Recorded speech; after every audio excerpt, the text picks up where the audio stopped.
26. Intangible assets. ഇത് രണ്ടുമാണ് നമ്മൾ നോക്കാൻ പോകുന്നത്. സോ നമുക്ക് ആദ്യം അക്കൗണ്ടിംഗ് സ്റ്റാൻഡേർഡ് 20 തുടങ്ങാം. ഏർണിംഗ്സ് പെർ ഷെയർ ഞാൻ ഒന്ന് സ്ക്രീൻ ഷെയർ ചെയ്യട്ടെ.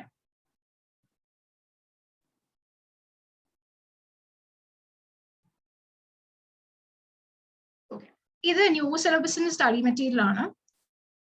സെക്കൻഡ് ഗ്രൂപ്പിൽ വരുന്ന പോർഷൻ ആണ് earnings per share. So earnings per share considerably easy ആയിട്ട് ഒരു സ്റ്റാൻഡേർഡ് ആണ്. ഇതിൽ കുറച്ച് ഫോർമുല പഠിക്കാനുണ്ട്, അതിൽ കൂടെ നമ്മൾ പ്രോബ്ലംസ് വർക്ക്ഔട്ട് ചെയ്യാം. കോൺസെപ്റ്റ് കുറച്ച് മനസ്സിലായി കഴിഞ്ഞാൽ ആ ഫോർമുല എങ്ങനെയാ വന്നത്, എന്തുകൊണ്ട് ആ ഫോർമുല യൂസ് ചെയ്യുന്നു എന്ന് നമുക്ക് മനസ്സിലാവും. So basically earnings per share എന്താണ്? നമുക്ക് ഒരു കമ്പനിയുടെ ഷെയർസ് ഉണ്ട് നമ്മുടെ കയ്യിൽ. ആ കമ്പനിക്ക് എത്രയാണോ നെറ്റ് പ്രോഫിറ്റ് വരുന്നത്, അതിന്റെ ഒരു പോർഷൻ ഓഫ് ഇറ്റ്, നമ്മുടെ കയ്യിലിരിക്കുന്ന ഷെയറിന്റെ അത്രയും വരുന്ന ഒരു പോർഷൻ ഓഫ് ഇറ്റ് ആ ഏർണിംഗ്സ് നമുക്ക് കിട്ടും. അതാണ് ഏർണിംഗ്സ് പെർ ഷെയർ എന്ന് പറഞ്ഞ് ഉദ്ദേശിക്കുന്നത്. സോ ഈ ഒരു ചാപ്റ്ററിൽ അല്ലെങ്കിൽ ഈ ഒരു അക്കൗണ്ടിംഗ് സ്റ്റാൻഡേർഡിൽ രണ്ട് കോൺസെപ്റ്റ് ആണ് മെയിൻലി വരുന്നത്. ബേസിക് ഏർണിംഗ്സ് പെർ ഷെയറും ഡൈല്യൂട്ടഡ് ഏർണിംഗ്സ് പെർ ഷെയറും. സോ നമ്മള് തിയറി പോർഷൻ ഇതിൽ വലിയ കാര്യത്തിലില്ല. നമുക്ക് ഇതിൽ കൂടുതൽ പ്രാക്ടിക്കൽ ആയിട്ട് ചെയ്യാനുള്ള ക്വസ്റ്റ്യൻസ് ആണ് വരുന്നത്. എല്ലാ ക്വസ്റ്റ്യൻ പേപ്പേഴ്സ് എടുത്ത് നോക്കിയാലും ഇതിൽ നിന്ന് മിക്കവാറും ഒരു 95% പ്രാക്ടിക്കൽ ക്വസ്റ്റ്യൻസ് ആണ് വന്നിട്ടുള്ളത്. അതുകൊണ്ട് തന്നെ ഞാൻ ക്വസ്റ്റ്യൻസ് ഡിസ്കസ് ചെയ്തുകൊണ്ട് നിങ്ങൾക്ക് ഇത് കൂടുതൽ പറഞ്ഞുതരാം.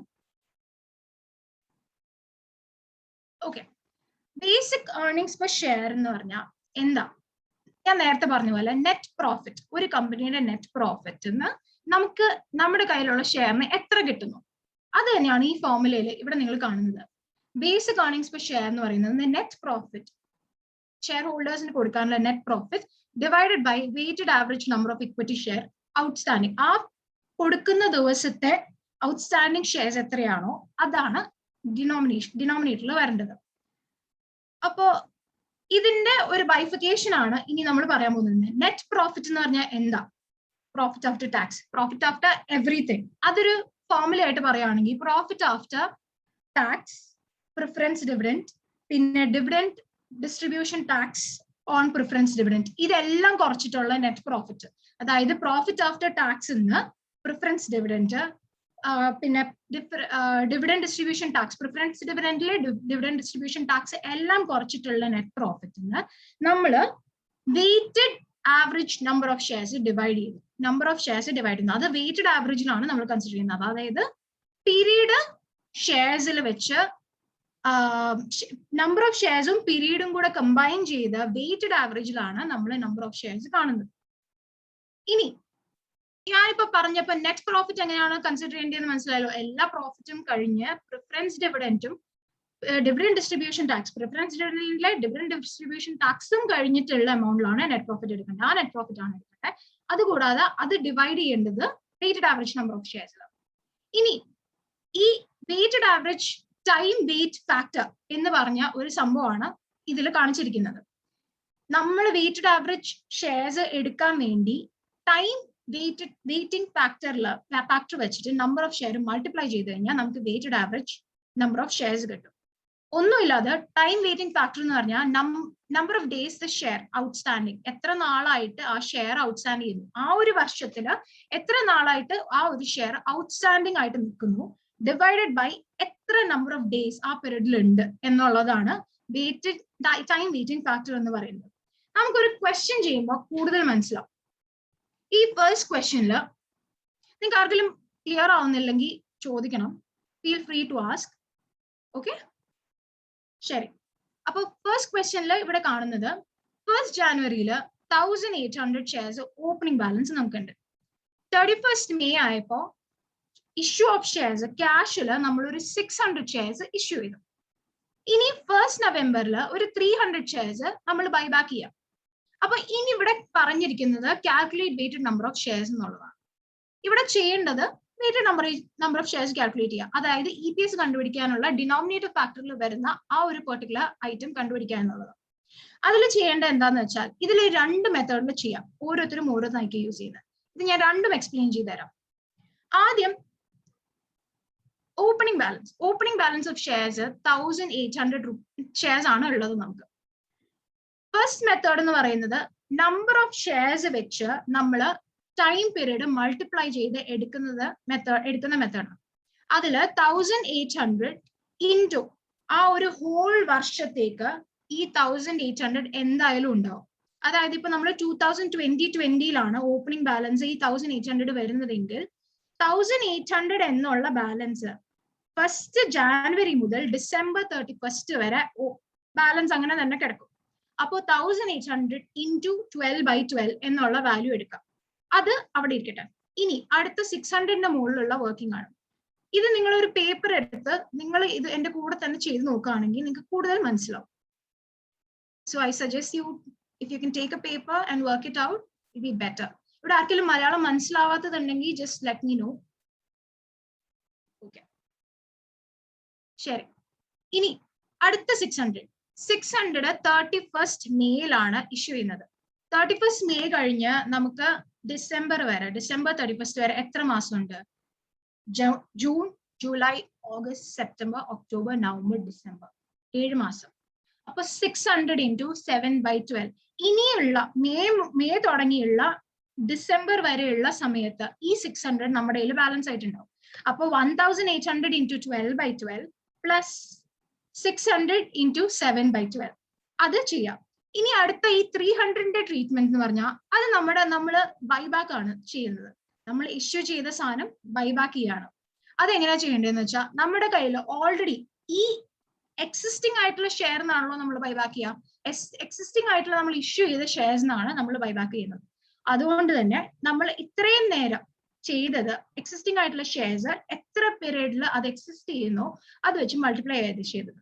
പക്ഷെ ഇനി ഈ 300 നമുക്ക് 2 മാസം നമ്മുടെ കയ്യിൽ ഇല്ല. അതുകൊണ്ട് തന്നെ ഈ 300 ഇൻറ്റു 2/12 നമ്മുടെ ഈ രണ്ട് ഫിഗറിന്റെ ആഡഡ് വാല്യൂ ഒന്ന് കുറയ്ക്കാം. അതായത് 1800 into 12/12 plus 600 into 7/12 minus 300 into 2/12. മനസ്സിലായോ? അതാണ് ടോട്ടൽ വാല്യൂ വരുന്നത്. ഇപ്പൊ 2100 വരും. ഈ രണ്ടാമത്തെ ലൈൻ നിങ്ങൾ നോക്കിക്കഴിഞ്ഞാൽ നിങ്ങൾക്ക് അത് മനസ്സിലാവും.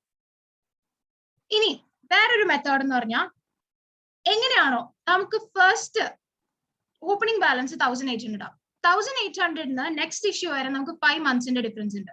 ഈ 1800 ഇൻറ്റു 5/12 ചെയ്ത് കഴിഞ്ഞാൽ നമുക്ക് ആ ഫസ്റ്റ് 1800ന്റെ 5 മാസത്തേക്കുള്ള വെയ്റ്റഡ് ആവറേജ് കിട്ടും.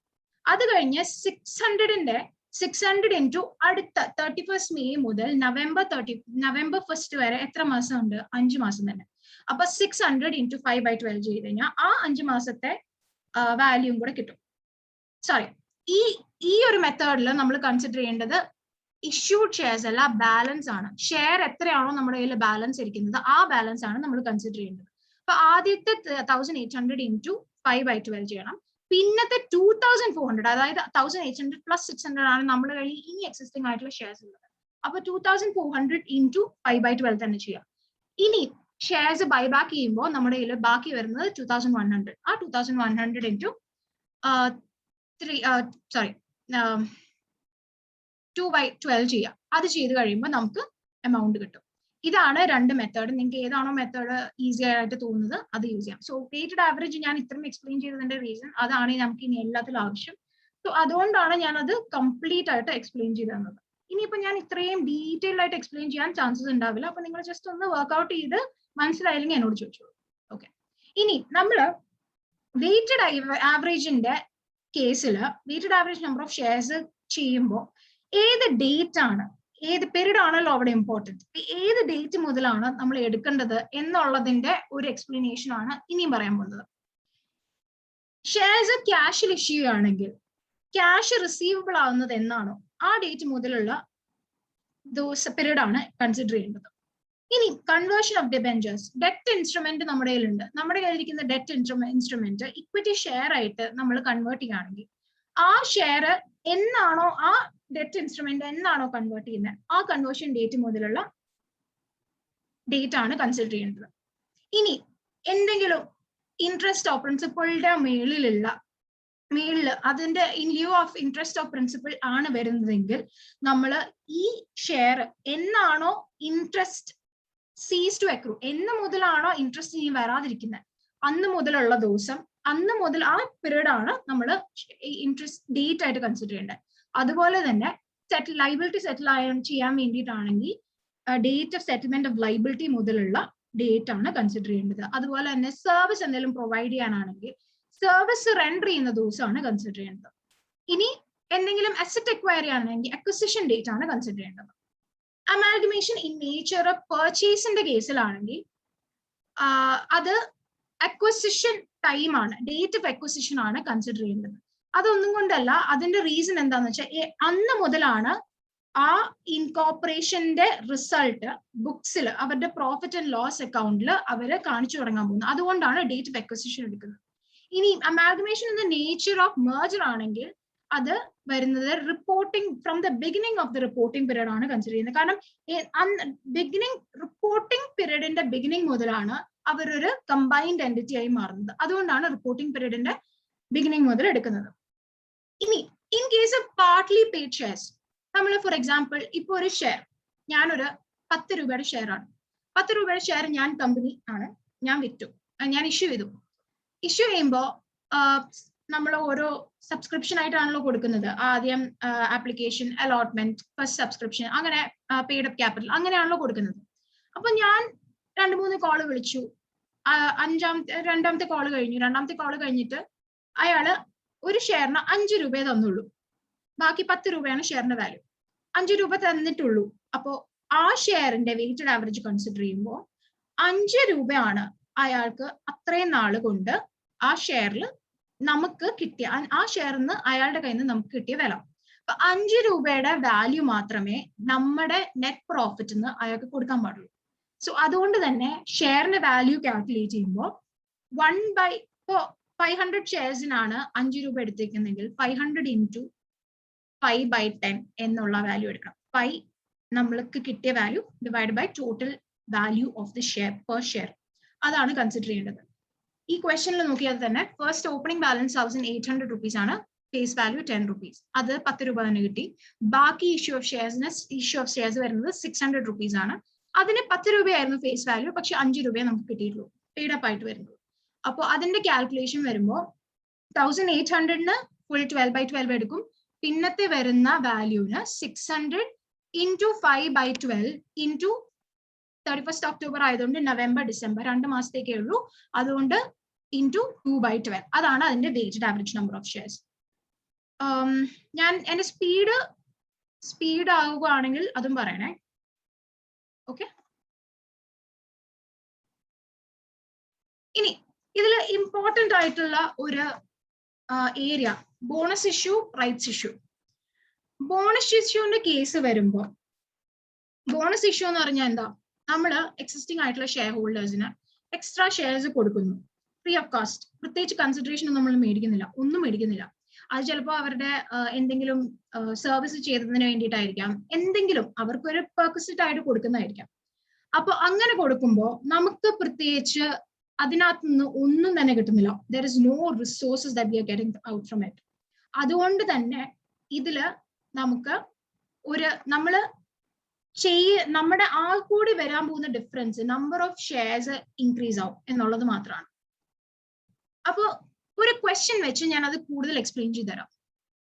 ഇതിൽ വേറെ കൺസിഡർ ചെയ്യേണ്ട ഒരു കാര്യം, ഈ ബോണസ് ഷെയർസ് ഇഷ്യൂ ചെയ്യുമ്പോൾ നമ്മുടെ ഇൻകത്തിലോ വേറെ ഒന്നിലും ചേഞ്ച് വരുന്നില്ല. ആ കൂടി ചേഞ്ച് വരുന്നത് നമ്പർ ഓഫ് ഷെയർസ് ഇൻക്രീസ് ആവുന്നുണ്ട്. അപ്പൊ അതുകൊണ്ട് തന്നെ ഈ നമ്പർ ഓഫ് ഷെയർസിന്റെ ഇൻക്രീസ് നമ്മൾ ബിഗിനിങ് ഓഫ് ദ പീരീഡ് മുതൽ ഇമ്പാക്ട് വരും എന്നുള്ള രീതിയിലാണ് കൺസിഡർ ചെയ്യുന്നത്. ഫോർ എക്സാമ്പിൾ നമ്മളിപ്പോ നവംബറിനാണ്, ജാനുവരി തുടങ്ങുന്ന അക്കൗണ്ടിങ് ഇയറിൽ നവംബറിനാണ് നമ്മൾ ബോണസ് ഷെയർസ് ഇഷ്യൂ ചെയ്യുന്നതെന്ന് വെച്ചോളൂ.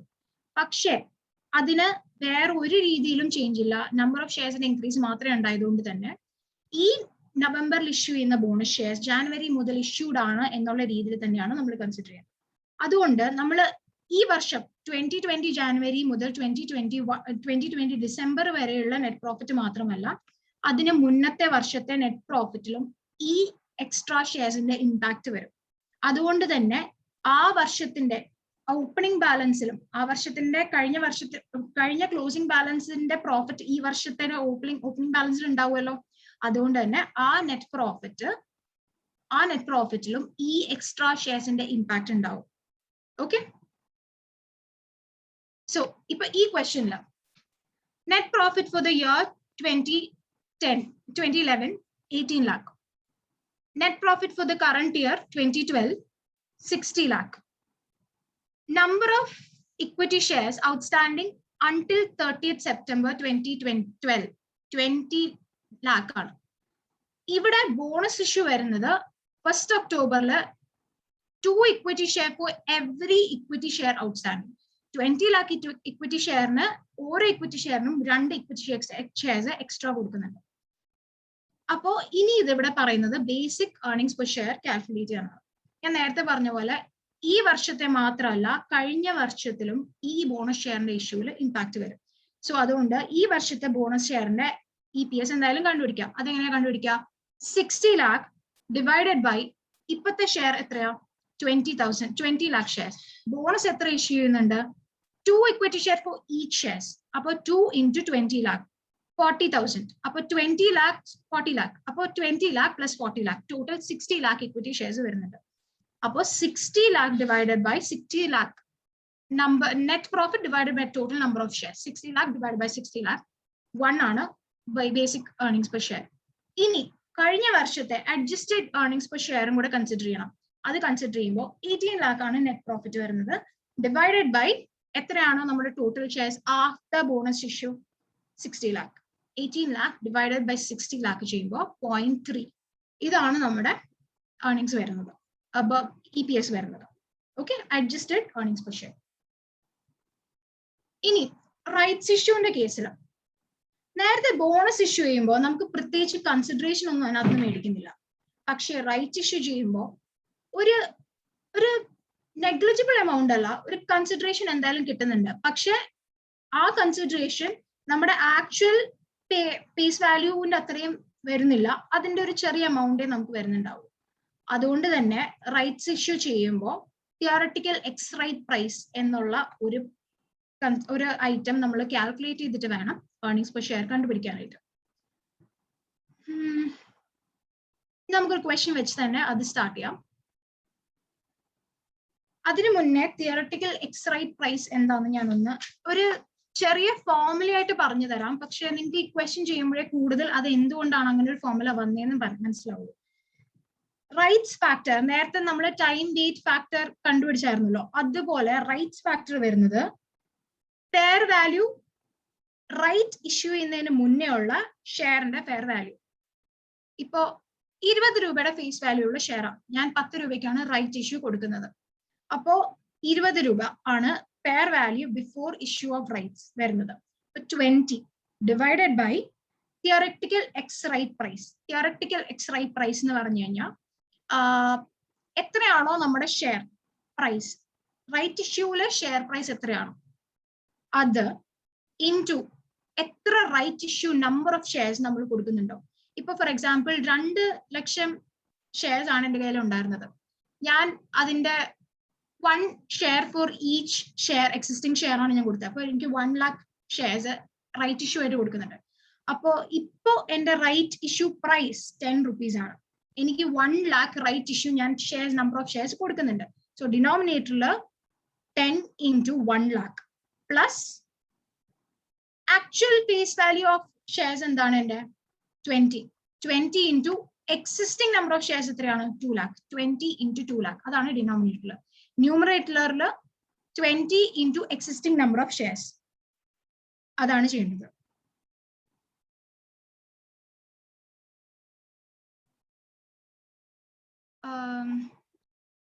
ആരെങ്കിലും എന്തെങ്കിലും ഒന്ന് പറയും, ഞാൻ പറയുന്നത് ക്ലിയർ ആവുന്നുണ്ടോ? എനിക്കിപ്പോ നിങ്ങളുടെ ഫേസ് കാണാൻ പറ്റില്ല, കാരണം ഞാൻ സ്ക്രീൻ ഷെയർ ചെയ്യുന്നുണ്ട്. സോ ഒന്ന് അൺമ്യൂട്ട് ചെയ്തിട്ട് പറഞ്ഞു കഴിഞ്ഞാൽ ഓക്കെ, ശരി. Okay, so theoretical ex right പ്രൈസിന്റെ ഫോർമുല ഞാൻ ഒന്നും കൂടെ പറഞ്ഞുതരാം. Theoretical ex right price consider ചെയ്യാൻ വേണ്ടിയിട്ട് ആദ്യം ന്യൂമറേറ്ററിൽ fair value into actual number of existing shares plus right value into extra number of shares, right shares issued divided by total number of shares. അതാണ് ചെയ്യേണ്ടത്. Total number of shares after right. അപ്പോൾ ഞാൻ പറഞ്ഞ കേസിൽ 20 into 2 lakh plus 10 into 1 lakh divided by 20 plus 10. അങ്ങനെയാണ് ചെയ്യേണ്ടത്. അതാണ് theoretical ex right price. Okay, ഇനി ഈ ഫോർമുല നമ്മൾ fair value per share immediately prior to exercise of right എന്നുള്ള ആ ഫോർമുലയിലേക്ക് ഇട്ട് കഴിഞ്ഞാൽ നമുക്കത് വാല്യൂ കിട്ടും. ഞാൻ ക്വസ്റ്റ്യൻ പറഞ്ഞുതരാം. ഞാൻ ഇങ്ങനെ പറഞ്ഞു കഴിഞ്ഞാൽ നിങ്ങൾക്ക് മനസ്സിലാവുന്ന എനിക്ക് തോന്നുന്നില്ല, കൺഫ്യൂഷൻ ആവത്തേ ഉള്ളൂ. ക്വസ്റ്റ്യനിലൂടെ ഞാൻ എക്സ്പ്ലെയിൻ ചെയ്ത് തരാം. Net profit for the year 11 lakh. ഇത് എഴുതുകയാണെങ്കിൽ കുറച്ചുകൂടെ എളുപ്പത്തിൽ മനസ്സിലാക്കാൻ പറ്റുന്നുണ്ട്. നിങ്ങൾക്ക് ഞാനായിട്ട് ചെയ്ത് തരണോ? അത് കുറച്ചുകൂടെ ടൈം എടുക്കും, കാരണം എനിക്കിപ്പോ എഴുതാൻ ഇവിടെ ഒരു ഓപ്ഷൻ ഇല്ല. ഞാൻ ചെയ്തു തരണമെങ്കിൽ ചെയ്യാം, പക്ഷെ I suggest you do it by yourself. Okay, ഇനി net profit for the year 2011 11 lakh ആണ്. Net profit for the next year 2012 15 lakh ആണ്. Number of share outstanding right ഇഷ്യൂവിന് മുന്നേ ഉള്ള shares 5 lakh. Right issue price 15 rupees. Right exercise ചെയ്യേണ്ട last date 1st March 2012. Right issue ചെയ്യുന്നത്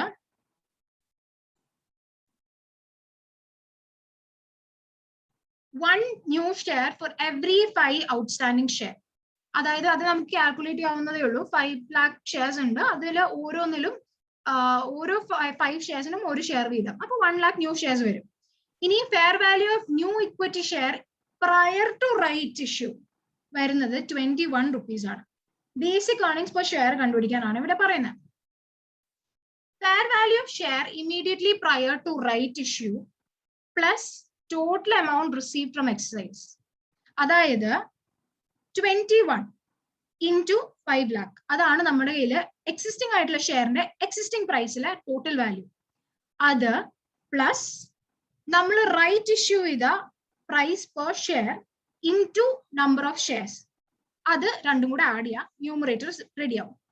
പിന്നെ നമുക്ക് already existing ആയിട്ടുള്ള ഷെയർ പ്ലസ് ഇനി റൈറ്റ് ഇഷ്യൂ കാരണം വന്ന ഷെയർ, അഡീഷണൽ ഷെയർസ് രണ്ടും കൂടെ ആഡ് ചെയ്ത് ഡിനോമിനേറ്ററിൽ കാൽക്കുലേറ്റ് ചെയ്ത് കഴിഞ്ഞാൽ ആ theoretical ex right price per share എത്രയാണെന്ന് നമുക്ക് മനസ്സിലാവും.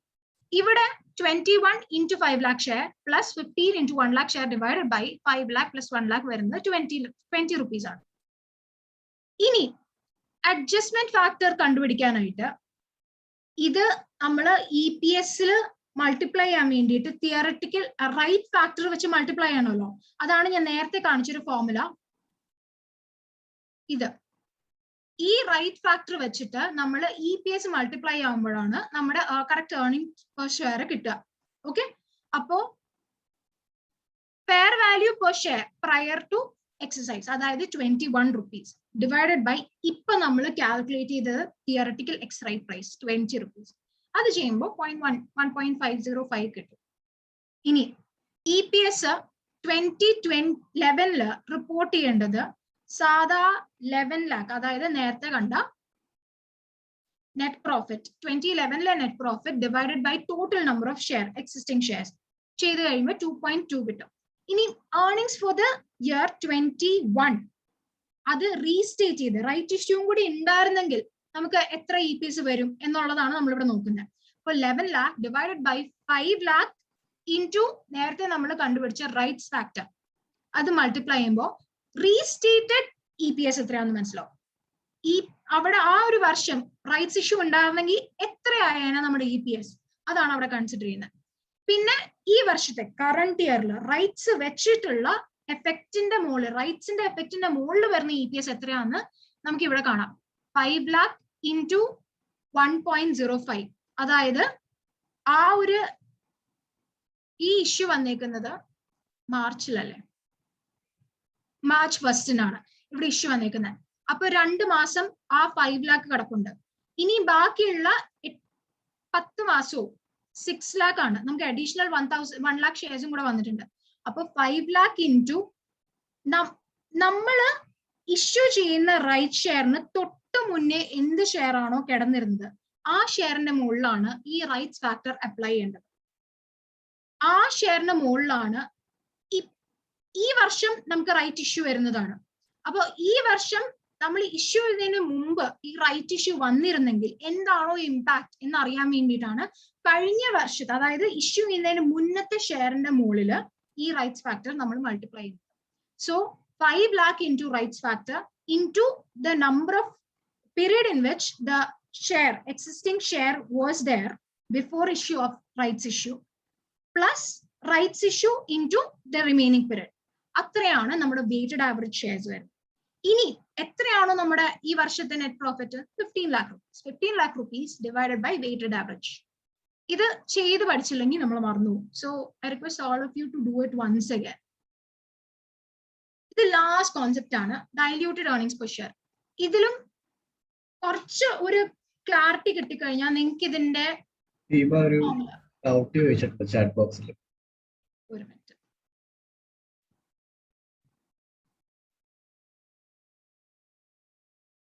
അതാ ഞാൻ പറഞ്ഞത്, നമ്മൾ ഈ ഇഷ്യൂ ചെയ്യുന്ന ഷെയർസിന്റെ ആ ഒരു എഫക്റ്റ് നമ്മൾ ഇഷ്യൂവിന് മുന്നേ ഉള്ള ഷെയർസിലേക്ക് ഇമ്പാക്ട് വരുത്താൻ വേണ്ടിയിട്ടാണ്. ഓക്കെ, റിപ്പീറ്റ് ആക്കാമോ? ഏത് ക്വസ്റ്റ്യൻ ആണ്?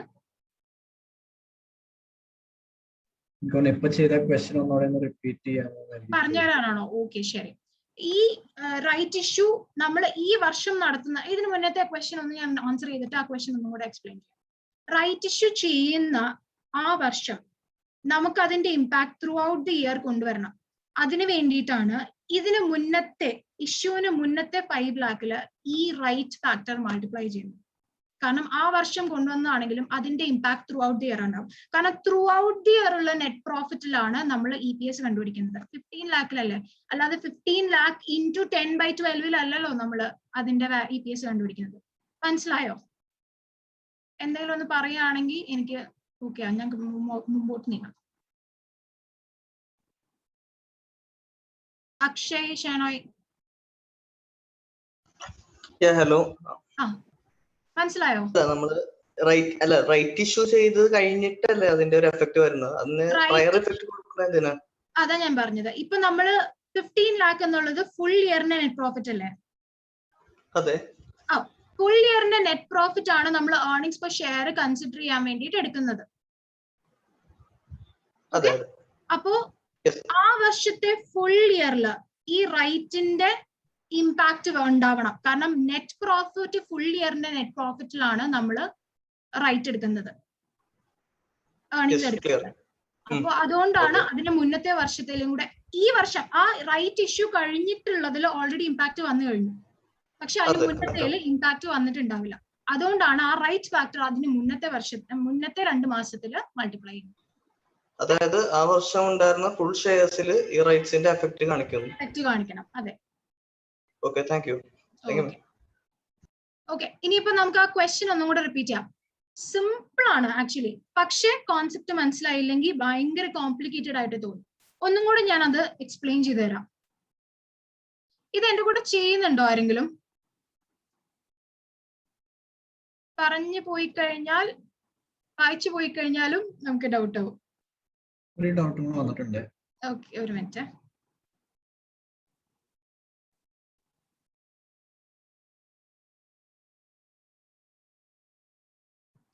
Theoretical ex right fair value എന്ന് പറഞ്ഞു കഴിഞ്ഞാൽ നമ്മൾ ആക്ച്വലി നമ്മുടെ റൈറ്റിന്റെ ഇഷ്യൂ ചെയ്യുമ്പോൾ അതിനൊരു ഇമ്പാക്റ്റ് ഉണ്ട്. റൈറ്റ് ഇഷ്യൂ ചെയ്യുമ്പോൾ നമ്മൾ കുറച്ച് ഫുൾ ഫേസ് വാല്യൂ എടുക്കുന്നില്ല, കുറച്ച് എമൗണ്ടിനാണ് ഷെയർ ഇഷ്യൂ ചെയ്യുന്നത്. അതുകൊണ്ട് തന്നെ നമുക്ക് വരുന്ന ഇൻട്രസ്റ്റ്, അതായത് ഇൻട്രസ്റ്റ് അല്ല, ഇൻകം, ഷെയറിന്റെ മുകളിൽ വരുന്ന ഇൻകം സാധാരണ ഇൻകം അല്ല, കുറച്ച് കുറഞ്ഞ ഇൻകം ആണ്. അപ്പൊ അതുകൊണ്ട് അതാണ് ഈ theoretical ex right fair value. Actual fair value അല്ല, ഈ അഡ്ജസ്റ്റ്മെന്റ് കഴിഞ്ഞിട്ടുള്ള ഫെയർ വാല്യൂ ആണ്. അതാണ് അത് യൂസ് ചെയ്യുന്നത്. എന്തുകൊണ്ടാന്ന് വെച്ചാൽ ഫുൾ വാല്യൂ നമുക്ക് ഷെയറിൽ കിട്ടുന്നില്ല, കുറഞ്ഞ വാല്യൂ ആണ് നമുക്ക് കിട്ടുന്നത്. അതുകൊണ്ടാണ് നമ്മൾ അത് യൂസ് ചെയ്യുന്നത്. ഫുൾ വാല്യൂ കിട്ടുവാണെങ്കിൽ കുഴപ്പമില്ല. ബോണസ് ഷെയറിൽ ഈ പ്രശ്നം ഉണ്ടായിരുന്നില്ല. ബോണസ് ഷെയർ നമുക്ക് ഒരു കൺസിഡറേഷൻ കിട്ടുന്നില്ല. ഒരു കൺസിഡറേഷൻ കിട്ടാത്തതുകൊണ്ട് ആ ഫുൾ എമൗണ്ടിൽ നമ്മൾ എടുക്കും. ഇത് ഇത്രയും കോംപ്ലിക്കേറ്റഡ് ആയിട്ട് കൺസിഡർ ചെയ്യുന്നത് കുറച്ച് വാല്യൂ കിട്ടുന്നുണ്ട്. ഓക്കെ. ഓക്കെ, ഈ ക്വസ്റ്റ്യൻ നമുക്ക് ഒന്നും കൂടെ നോക്കാം. 11 lakh കഴിഞ്ഞ വർഷത്തെ പ്രോഫിറ്റ്. ഓക്കെ, 2020യുടെ പ്രോഫിറ്റ് 11 lakh. 2021 ആയപ്പോൾ 15 lakh ആണ് എന്റെ പ്രോഫിറ്റ്. 11 lakhന്റെ ക്ലോസിംഗില്, അതായത് ഈ വർഷത്തെ ഓപ്പണിംഗില് എനിക്ക് വന്നിരിക്കുന്ന ഷെയർസിന്റെ ബാലൻസ്, ഓക്കെ താങ്ക് യു, ശരി, ഷെയർസിന്റെ ഓപ്പണിംഗിലെ ഷെയർസിന്റെ ബാലൻസ് 5 lakh ഷെയർസ് ആണ്. ഓക്കെ, ഇനി റൈറ്റ്സ് പ്രൈസ് 15 rupees ആണ്. Last date to exercise right March 1 ഇനി റൈറ്റ് ഇഷ്യൂ ചെയ്യുന്നത് നമ്മുടെ കയ്യിലുള്ള ഷെയർ, ഓരോ 5 ഷെയറിനും ഓരോ ഷെയർ വീതം ആണ് റൈറ്റ് ഇഷ്യൂ ചെയ്യുന്നത്. ഇനി നമ്മുടെ കയ്യിൽ ഉണ്ടായിരുന്ന ഷെയറിന്റെ ഫെയർ വാല്യൂ 21 rupees ആണ്. ഏർണിങ്സ് പെർ ഷെയർ കണ്ടുപിടിക്കുക എന്നുള്ളതാണ് നമ്മുടെ ക്വസ്റ്റ്യൻ. ആദ്യം നമ്മൾ ചെയ്യേണ്ടത് തിയററ്റിക്കൽ എക്സ് റൈറ്റ് പ്രൈസ് കണ്ടുപിടിക്കുക എന്നുള്ളതാണ്. ഇതൊരു ഫോർമുലയാണ്, ഒരു നമ്പർ ഓഫ് സ്റ്റെപ്സ് ആണ്. EPS കണ്ടുപിടിക്കുന്നതിന് മുമ്പ് ആദ്യം നമ്മൾ തിയററ്റിക്കൽ എക്സ് റൈറ്റ് പ്രൈസ് കണ്ടുപിടിക്കുക. അത് കഴിഞ്ഞിട്ട് നമ്മുടെ അഡ്ജസ്റ്റഡ് ഫാക്ടർ കണ്ടുപിടിക്കുക. അഡ്ജസ്റ്റഡ് ഫാക്ടർ എന്ന് പറഞ്ഞാൽ റൈറ്റ്സ് ഫാക്ടർ ആണ്. റൈറ്റ്സ് ഫാക്ടർ എന്ന് മനസ്സിൽ കണ്ടാൽ മതി, റൈറ്റ്സ് ഫാക്ടർ ആണ്. അത് കഴിഞ്ഞ് സാധാ EPS, കഴിഞ്ഞ വർഷത്തെ EPS കണ്ടുപിടിക്കുക. അത് കഴിഞ്ഞ് കഴിഞ്ഞ വർഷത്തെ റീസ്റ്റേറ്റഡ് EPS കണ്ടുപിടിക്കുക. അത് കഴിഞ്ഞ് ഈ വർഷത്തെ EPS കണ്ടുപിടിക്കുക. ഇത്രയാണ് നമ്മൾ ചെയ്യേണ്ടത്. അപ്പോൾ ഒരു സീരീസ് ഓഫ് സ്റ്റെപ്പ് ആണ്. ഫസ്റ്റ് കാര്യം തിയററ്റിക്കൽ എക്സ് റൈറ്റ് പ്രൈസ് കണ്ടുപിടിക്കാം. അതിനെന്താ ചെയ്യണ്ടേ? നമ്മുടെ ഇപ്പോ എക്സിസ്റ്റിംഗ് ആയിട്ട്, അതായത് ഓപ്പണിംഗ് ബാലൻസ് ആയിട്ടുള്ള shares, number of shares into ആ ഓപ്പണിംഗ് ബാലൻസ് ഷെയർസിന്റെ എത്രയാണോ പ്രൈസ് ഫേസ് വാല്യൂ, എത്രയാണോ മാർക്കറ്റ് പ്രൈസ്, അത് വെച്ച് മൾട്ടിപ്ലൈ ചെയ്യാം. Plus total number of shares issued as rights into right price per share, അതാണ് ന്യൂമറേറ്ററിൽ വരുന്നത്. ഡിവൈഡഡ് ബൈ എത്ര ഷെയർ ആണോ നമുക്ക് എക്സിസ്റ്റിംഗ് ആയിട്ടുള്ളത് plus additional number of right shares issued, അത് ഡിനോമിനേറ്ററിൽ ഇടാം. അതാണ് നമ്മുടെ theoretical ex right price. Okay, അത് നമ്മൾ ഇനി റൈറ്റ്സ് ഫാക്ടറിലേക്ക് ഇടുകയാണ്. ആ ഒരു തിയററ്റിക്കൽ എക്സ് റൈറ്റ് പ്രൈസ് നമ്മൾ കാൽക്കുലേറ്റ് ചെയ്തത് റൈറ്റ്സ് ഫാക്ടറിലേക്ക് ഇടുകയാണ്. റൈറ്റ്സ് ഫാക്ടർ എങ്ങനെയാണ് കാൽക്കുലേറ്റ് ചെയ്യേണ്ടത്? ഫെയർ വാല്യൂ, നമ്മുടെ ഓപ്പണിംഗ് ഷെയർസിന്റെ market price 21 rupees divided by നമ്മൾ ഇപ്പൊ കാൽക്കുലേറ്റ് ചെയ്ത theoretical ex right price divide ചെയ്ത് കഴിഞ്ഞാൽ റൈറ്റ്സ് ഫാക്ടർ നമുക്ക് കിട്ടും, അല്ലെങ്കിൽ അഡ്ജസ്റ്റ്മെന്റ് ഫാക്ടർ കിട്ടും. ഓക്കെ, അത് ഇനി നമ്മൾ ഏർണിങ്സ് പെർ ഷെയർ കാൽക്കുലേറ്റ് ചെയ്യുമ്പോൾ യൂസ് ചെയ്യും. Restated earnings per share calculate ചെയ്യുമ്പോഴും ഈ വർഷത്തെ ഷെയർ കാൽക്കുലേറ്റ് ചെയ്യുമ്പോൾ മാത്രമേ ഈ റൈറ്റ്സ് ഫാക്ടർ യൂസ് ചെയ്യാൻ പാടുള്ളൂ. Basic earnings per share previous year calculate ചെയ്യുമ്പോൾ നമുക്ക് അതുവരെ റൈറ്റ്സ് ഇഷ്യൂ വന്നിട്ടില്ലാത്തതുകൊണ്ട് സാധാ EPS കാൽക്കുലേറ്റ് ചെയ്യുന്ന പോലെ ചെയ്യാം. അപ്പൊ എന്താ, 11 lakh divided by number of shares 5 lakh earnings per share കിട്ടി. ഇനി റീസ്റ്റേറ്റഡ് ഏർണിങ്സ് പെർ ഷെയർ, കഴിഞ്ഞ വർഷത്തില് ഈ റൈറ്റ്സ് ഇഷ്യൂ വന്നിരുന്നെങ്കിൽ എത്രയായേനെ എന്റെ ഏർണിങ്സ് പെർ ഷെയർ എന്നുള്ളത് കൺസിഡർ ചെയ്യാനാണ് നമ്മൾ അടുത്ത restated earnings per share rights issue കാണുന്നത്, റീസ്റ്റേറ്റഡ് ഏർണിങ്സ് പെർ ഷെയർ കാണുന്നത്. അപ്പോൾ 11 lakh തന്നെയാണ് നമ്മുടെ കഴിഞ്ഞ വർഷത്തെ net profit. 11 lakh divided by നമ്മുടെ കഴിഞ്ഞ വർഷത്തെ opening closing balance 5 lakh rupees into rights factor. അത് ചെയ്ത് കഴിഞ്ഞാൽ EPS റീസ്റ്റേറ്റഡ് ചെയ്യുമ്പോൾ എത്ര കിട്ടും എന്ന് മനസ്സിലാവും. അത് കഴിഞ്ഞ് ഈ വർഷത്തെ കറന്റ് ഇയർ EPS കണ്ടുപിടിക്കാൻ വേണ്ടിയിട്ട് നമ്മൾ ചെയ്യേണ്ടത് എന്താന്ന് വെച്ചാൽ ഈ വർഷത്തെ total net profit divided by 5 lakh into rights factor into period in which that 5 lakh existed completely, 2/12. നേരത്തെ നമ്മൾ വെയ്റ്റഡ് ആവറേജ് ഷെയർസ് കണ്ടുപിടിക്കാൻ ഒരു ഫോർമുല ചെയ്തില്ലായിരുന്നു, 2/12, 6/12, 5/12 എന്നൊക്കെ പറഞ്ഞു. ആ ഒരു മെത്തേഡ് തന്നെ ഇവിടെ ഫോളോ ചെയ്യാം. അതിന്റെ കൂടെ റൈറ്റ്സ് ഫാക്ടറും കൂടെ മൾട്ടിപ്ലൈ ചെയ്യാം, അത്രയേ ഉള്ളൂ. ഈ ബോണസ് ഫാക്ടർ ആണെങ്കിലും റൈറ്റ്സ് ഫാക്ടർ ആണെങ്കിലും റൈറ്റ് ഇഷ്യൂവിന് മുന്നത്തെ പീരീഡിൽ വേണം അപ്ലൈ ചെയ്യാനായിട്ട്, റൈറ്റ് ഇഷ്യൂവിന്റെ പീരീഡിൽ അപ്ലൈ ചെയ്യരുത്.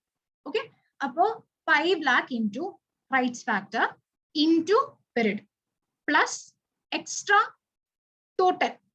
Okay, total 6 lakh total shares into period. എത്രയാണോ എത്ര നാളത്തെയും കൂടെ ആ 6 lakh ബാക്കിയുണ്ട് മൾട്ടിപ്ലൈ ചെയ്യാം, ഷെയർസ് നമ്പർ ഓഫ് ഷെയർസ് കിട്ടും.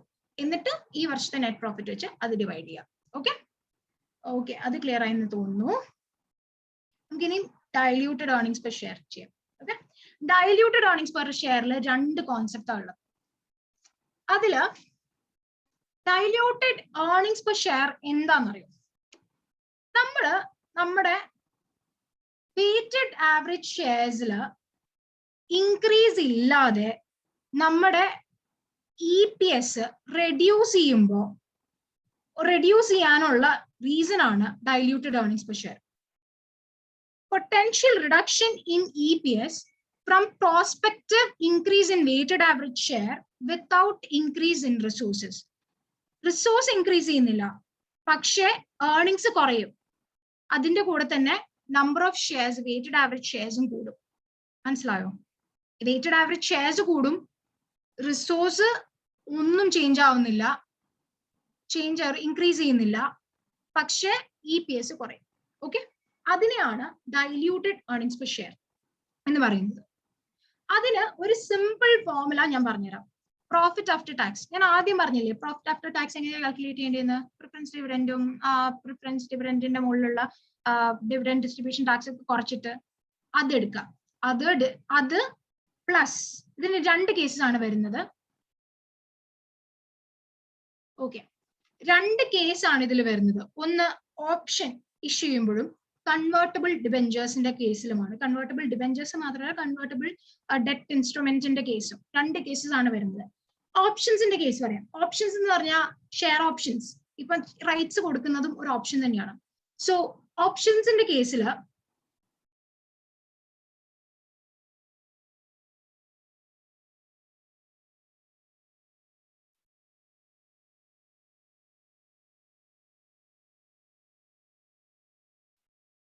കൺവേർട്ടബിൾ ഡിബെഞ്ചർ ഇത് കഴിഞ്ഞിട്ട് ഞാൻ പറഞ്ഞുതരാം.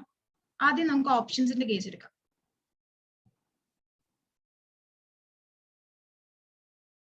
ഓക്കെ, ഓപ്ഷൻസ് എന്ന് പറഞ്ഞു കഴിഞ്ഞാൽ റൈറ്റ് ഇഷ്യൂ പോലത്തെ ഒരു സംഭവം. അപ്പോൾ നമ്മൾ ഓപ്ഷൻസ് കൊടുക്കുമ്പോൾ ഷെയർ നമ്പർ വാല്യൂ ഇൻക്രീസ് ആവുന്നുണ്ട്. ഓക്കെ, അവിടെ പക്ഷെ നമുക്ക് ഇൻകം ഒന്നും കിട്ടുന്നില്ല. ഇൻകം, അഡീഷണൽ ഇൻകം ഒന്നുമില്ല. അതായത് നെറ്റ് പ്രോഫിറ്റ് നമുക്ക് അഡീഷൻ ചെയ്യാനൊന്നുമില്ല. നമ്മൾ ഷെയർ കൂടുതൽ ഇഷ്യൂ ചെയ്തു എന്ന് പറഞ്ഞിട്ട് നമുക്ക് നേരത്തെ ഉണ്ടായിരുന്ന ഒരു എക്സ്പെൻസ് കുറയോ അല്ലാതെ കൂടുതൽ അഡീഷണൽ ഇൻകമോ, ക്യാഷ് ജനറേറ്റ് ആവുന്നുണ്ട്, പക്ഷെ ഇൻകം നമുക്ക് എഴുതുന്ന വരുന്നില്ല. P&L റെക്കോർഡ് ആവേണ്ട ഇൻകം ഒന്നും കിട്ടുന്നില്ല.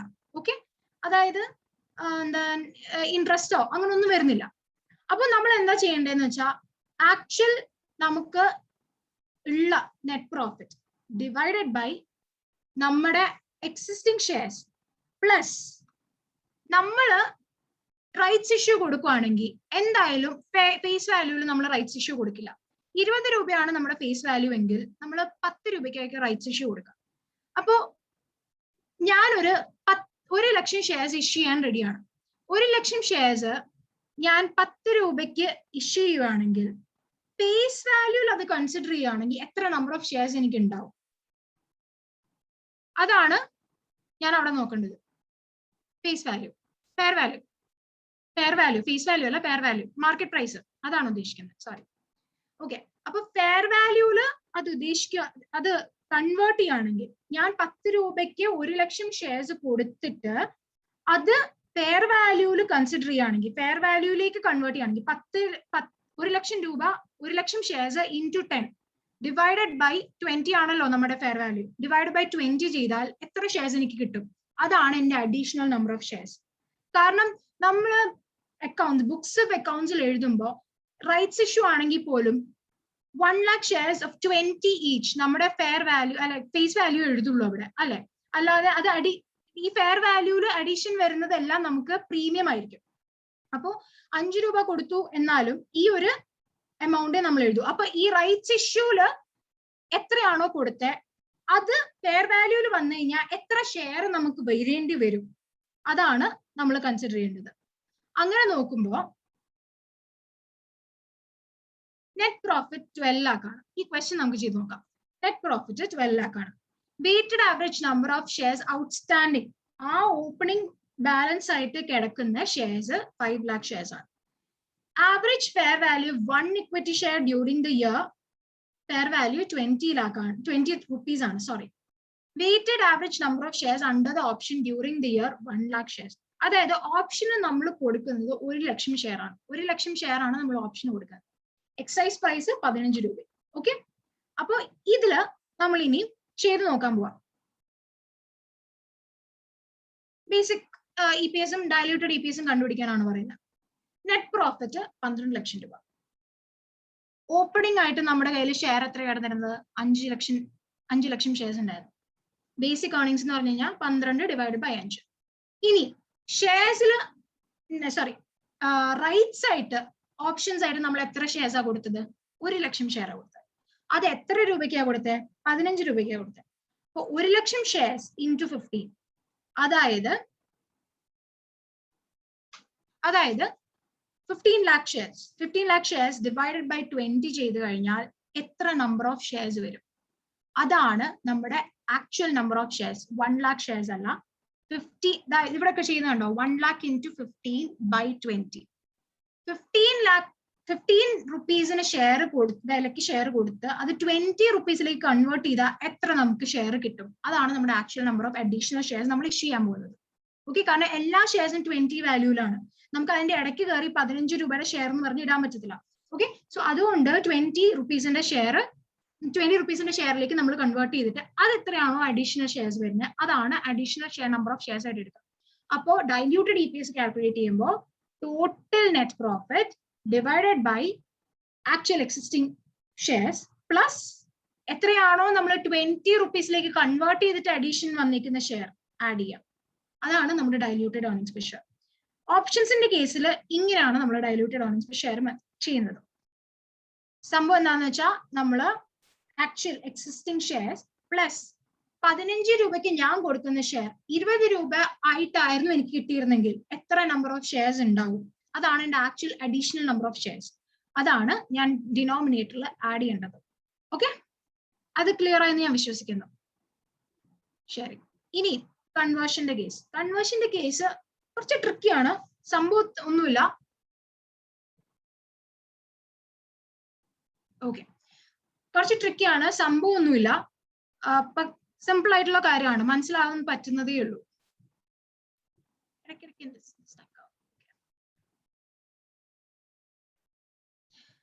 ഓക്കെ, അപ്പൊ കൺവേർഷൻ എന്ന് പറയുമ്പോൾ നമുക്ക് ഓൾറെഡി എക്സിസ്റ്റിംഗ് ആയിട്ടുള്ള ഒരു ഡിബെഞ്ചർ അല്ലെങ്കിൽ ഒരു ഡെറ്റ് ഇൻസ്ട്രുമെന്റ് അത് കൺവേർട്ട് ചെയ്ത് ഇക്വിറ്റി ഷെയറിലേക്ക് അല്ലെങ്കിൽ ഷെയർസിലേക്ക് മാറ്റാണ്. അതാണ് കൺവേർഷനിലൂടെ ഉദ്ദേശിക്കുന്നത്. അപ്പൊ അങ്ങനെ ചെയ്യുമ്പോൾ നമുക്ക് എന്തൊക്കെയാ ഗുണം? ഷെയർ ഇൻക്രീസ് ആവുന്നുണ്ട്. പിന്നെന്താ, ആർക്കെങ്കിലും എന്തെങ്കിലും പറയാൻ പറ്റുമോ? എന്താണ് അഡീഷണൽ ആയിട്ട് നമുക്ക് അവിടെ വരാൻ പോകുന്ന കാര്യം?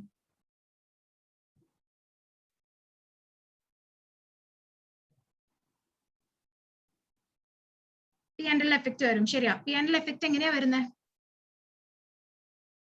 Interest expense. അത് തന്നെ. നമുക്ക് ഓൾറെഡി ഡിബെഞ്ചർ അല്ലെങ്കിൽ ഡെറ്റ് ഇൻസ്ട്രുമെന്റ് കയ്യിലുള്ളപ്പോ നമ്മൾ ആ ഡെറ്റ് ഇൻസ്ട്രുമെന്റ് ഹോൾഡ് ചെയ്യുന്ന ആൾക്കാർക്ക് ഇൻട്രസ്റ്റ് കൊടുക്കണമല്ലോ. ഇൻട്രസ്റ്റ് കൊടുക്കുമ്പോൾ നമ്മൾ എന്താ ചെയ്യുക? നമ്മുടെ പ്രോഫിറ്റിന്ന് ആ ഇൻട്രസ്റ്റ് കുറയും. ആ ഇൻട്രസ്റ്റ് കുറഞ്ഞിട്ടുള്ള വാല്യൂ ആണ് നമ്മൾ ഷെയർ ഹോൾഡേഴ്സിന് കൊടുക്കുന്നത്. പക്ഷെ ഇനി മുതൽ ആ ഡെറ്റ് ഇൻസ്ട്രുമെന്റ് ഇല്ല, അപ്പൊ ഇൻട്രസ്റ്റ് കൊടുക്കണ്ടല്ലോ. ഇൻട്രസ്റ്റ് കൊടുക്കണ്ടാത്തതുകൊണ്ട് തന്നെ പ്രോഫിറ്റ് നമ്മൾ എടുക്കുമ്പോൾ ഇൻട്രസ്റ്റ് കൊടുത്തുകൊണ്ടിരുന്ന സമയത്ത് നമ്മൾ എങ്ങനെയാ പ്രോഫിറ്റ് കൊടുത്തത്?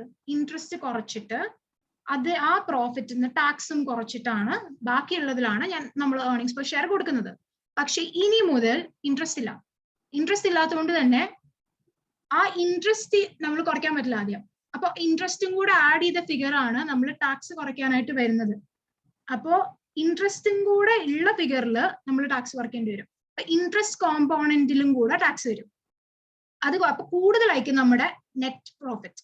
ആ കൂടുതൽ നെറ്റ് പ്രോഫിറ്റില് നമ്മൾ കൂടുതൽ നമ്പർ ഓഫ് ഷെയർസിന് ഏർണിംഗ്സ് പെർ ഷെയർ കൊടുക്കേണ്ടി വരും. അത് രണ്ടും ഇൻക്രീസ് ആവാണ്. നമ്പർ ഓഫ് ഷെയർസും ഇൻക്രീസ് ആവാണ്, നെറ്റ് പ്രോഫിറ്റും ഇൻക്രീസ് ആവാണ്. അപ്പൊ ഈ ക്വസ്റ്റ്യൻ നമ്മൾ ഒന്ന് കൺസിഡർ ചെയ്യുകയാണെങ്കിൽ profit for the current year വരുന്നത് 1 crore rupees ആണ്. Number of equity shares opening ബാലൻസിൽ ഉണ്ടായിരുന്നത് 50 lakh rupees ആണ്. ഏർണിംഗ്സ് പെർ ഷെയർ 2 ആയിരുന്നു.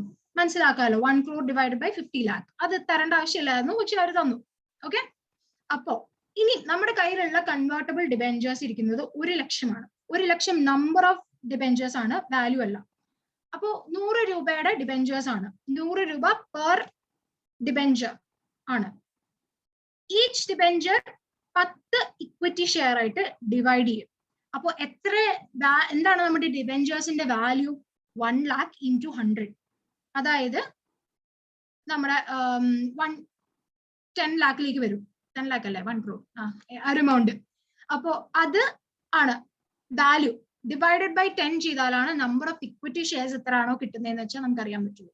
ഓക്കെ, ആ debentures divided by number of equity shares നമ്മൾ കൺവേർട്ട് ചെയ്യാൻ കൊടുക്കുന്നത്. അതാണ് എത്ര അഡീഷണൽ ഇക്വിറ്റി ഷെയർസ് നമ്മൾ കൊടുക്കാൻ റെഡിയാണ് എന്നുള്ളതിൽ മനസ്സിലാവും.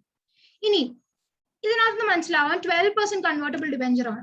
12% കൺവേർട്ടബിൾ ഡിബെഞ്ചർ എന്ന് പറയുമ്പോൾ തന്നെ ഇൻട്രസ്റ്റ് 12 lakh ആണെന്ന് നമുക്കറിയാം. അതും തരേണ്ട ആവശ്യമില്ല. അതിന്റെ മുകളിൽ വരാൻ പോകുന്ന ടാക്സും 3,60,000 ആണെന്ന് നമുക്കറിയാം. അപ്പൊ അതുകൊണ്ട് ഇത് രണ്ടും തരേണ്ട ആവശ്യമില്ല എന്ന് നമുക്ക് കാൽക്കുലേറ്റ് ചെയ്യാൻ അറിയാം. പിന്നെ അവർ തന്നു, നമുക്ക് ഈസി ആയല്ലോ കാര്യം. അപ്പോ ഇനി നമ്മൾ ഇത് കാൽക്കുലേറ്റ് ചെയ്യാൻ പോവാം. ആക്ച്വലി നമ്മുടെ കയ്യിൽ ഡെറ്റ് ഉണ്ടായിരുന്നെങ്കിൽ, ഡിബെഞ്ചർ ഉണ്ടായിരുന്നെങ്കിൽ നമ്മുടെ നെറ്റ് പ്രോഫിറ്റ് എത്ര ആയേനെ? ഒന്ന് ചാറ്റ് ബോക്സിൽ ഇടാവോ? ഡെറ്റ് ഉണ്ടായിരുന്നെങ്കിൽ നെറ്റ് പ്രോഫിറ്റ് എത്ര ആയേനെ?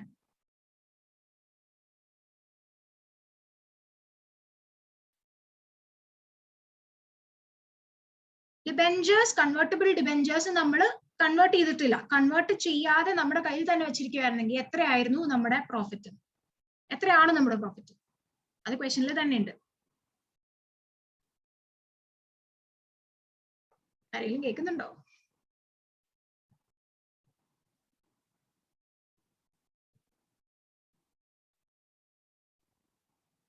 അല്ല, ക്വസ്റ്റനിലുണ്ട്.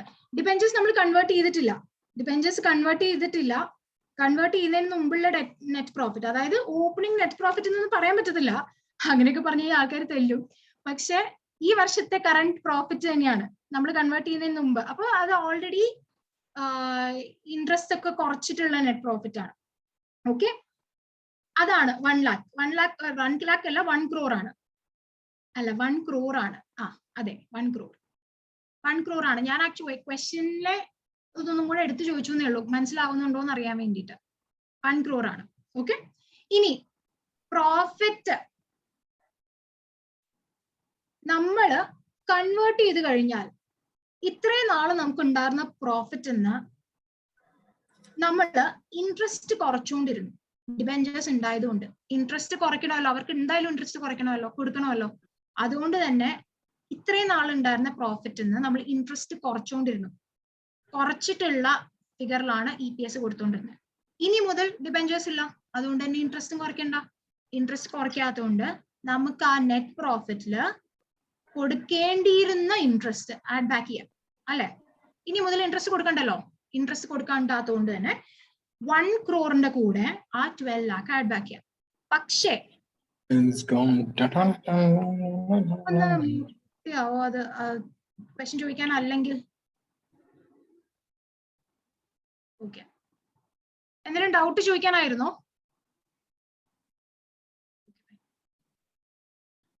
അപ്പോ 1 crore 12 lakhs വരും. കറക്റ്റ് ആണ്. 1 crore 12 lakhs ആണ് നമുക്ക് പ്രോഫിറ്റ് വരുന്നത്. പക്ഷേ അപ്പൊ നമ്മള് ടാക്സ് അതിനകത്തുനിന്ന് കുറച്ചിട്ടില്ല. 1 crore-ന്റെ മുകളിൽ ടാക്സ് കുറച്ചിട്ടുണ്ട്. പക്ഷെ ഈ 12 lakhന്റെ മുകളിൽ നമ്മൾ ടാക്സ് കുറച്ചിട്ടില്ല. 12 lakh വിത്തൗട്ട് ടാക്സ് ആണ് കിടക്കുന്നത്. വിത്തൗട്ട് ടാക്സ് ആയതുകൊണ്ട് തന്നെ 12 lakhന്റെ മുകളിൽ 30% ടാക്സ് കുറയ്ക്കേണ്ടേ? 30% അല്ലേ ഇവിടെ ടാക്സ് വരുന്നത്.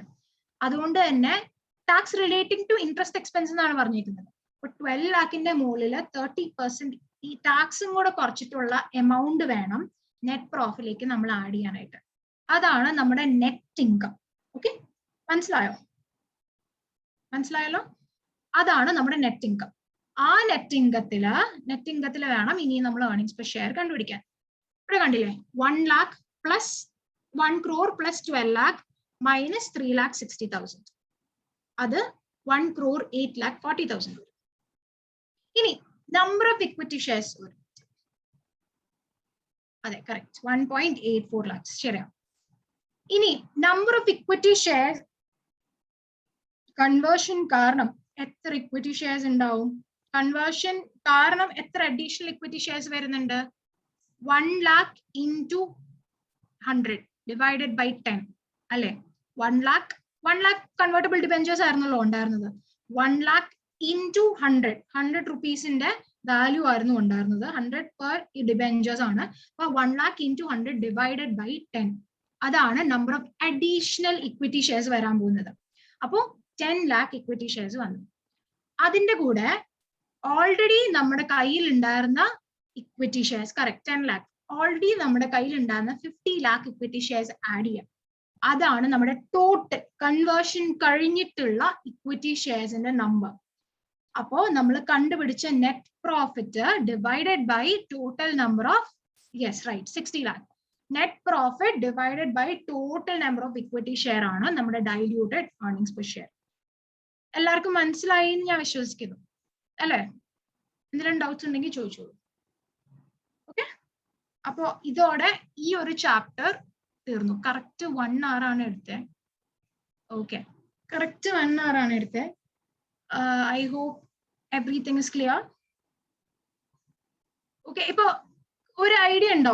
ഇനിയും ഈ ഒരു കോൺസെപ്റ്റ് നിങ്ങൾക്ക് ഒന്നും കൂടെ ഒന്ന് റിവൈസ് ചെയ്ത് കഴിഞ്ഞാൽ മനസ്സിലാവാവുന്നല്ലേ ഉള്ളൂ അല്ലേ?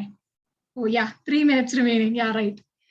ഓക്കെ, അപ്പൊ ഒരു ബ്രേക്ക് എടുക്കാം നിങ്ങൾക്ക്, ഒരു 5 minutes.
നമുക്കിനി തുടങ്ങിയാലോ?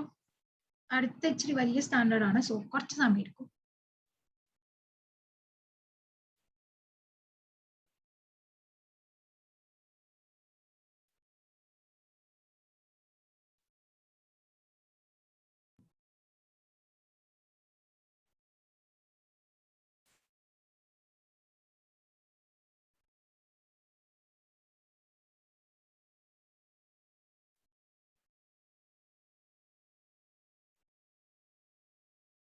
കാണാൻ പറ്റുന്നുണ്ടോ?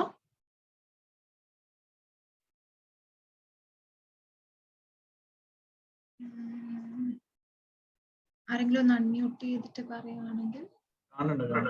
ഓക്കെ, ശരി. ഓക്കെ, നമുക്ക് തുടങ്ങാം. ഇനി നമ്മൾ നോക്കാൻ പോകുന്നത് AS-26 ആണ്, ഇൻടാഞ്ചിബിൾ അസറ്റ്സ്. അത് കൂടുതൽ തിയറിക്ക് ഇമ്പോർട്ടൻസ് ഉള്ള ഒരു സ്റ്റാൻഡേർഡ് ആണ്.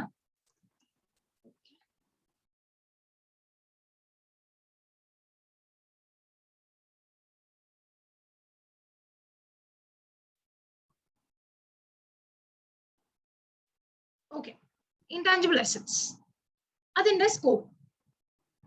ഇത് എല്ലാ ഇൻടാഞ്ചിബിൾ അസറ്റ്സിനെയും കവർ ചെയ്യും, except for very few.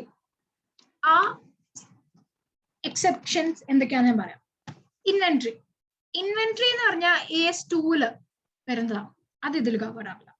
AS-7 വരുന്ന കൺസ്ട്രക്ഷൻ കോൺട്രാക്ട്സിന്റെ അടിയിൽ വരുന്ന ഐറ്റംസും ഇതിൽ ഇൻക്ലൂഡ് ആവില്ല.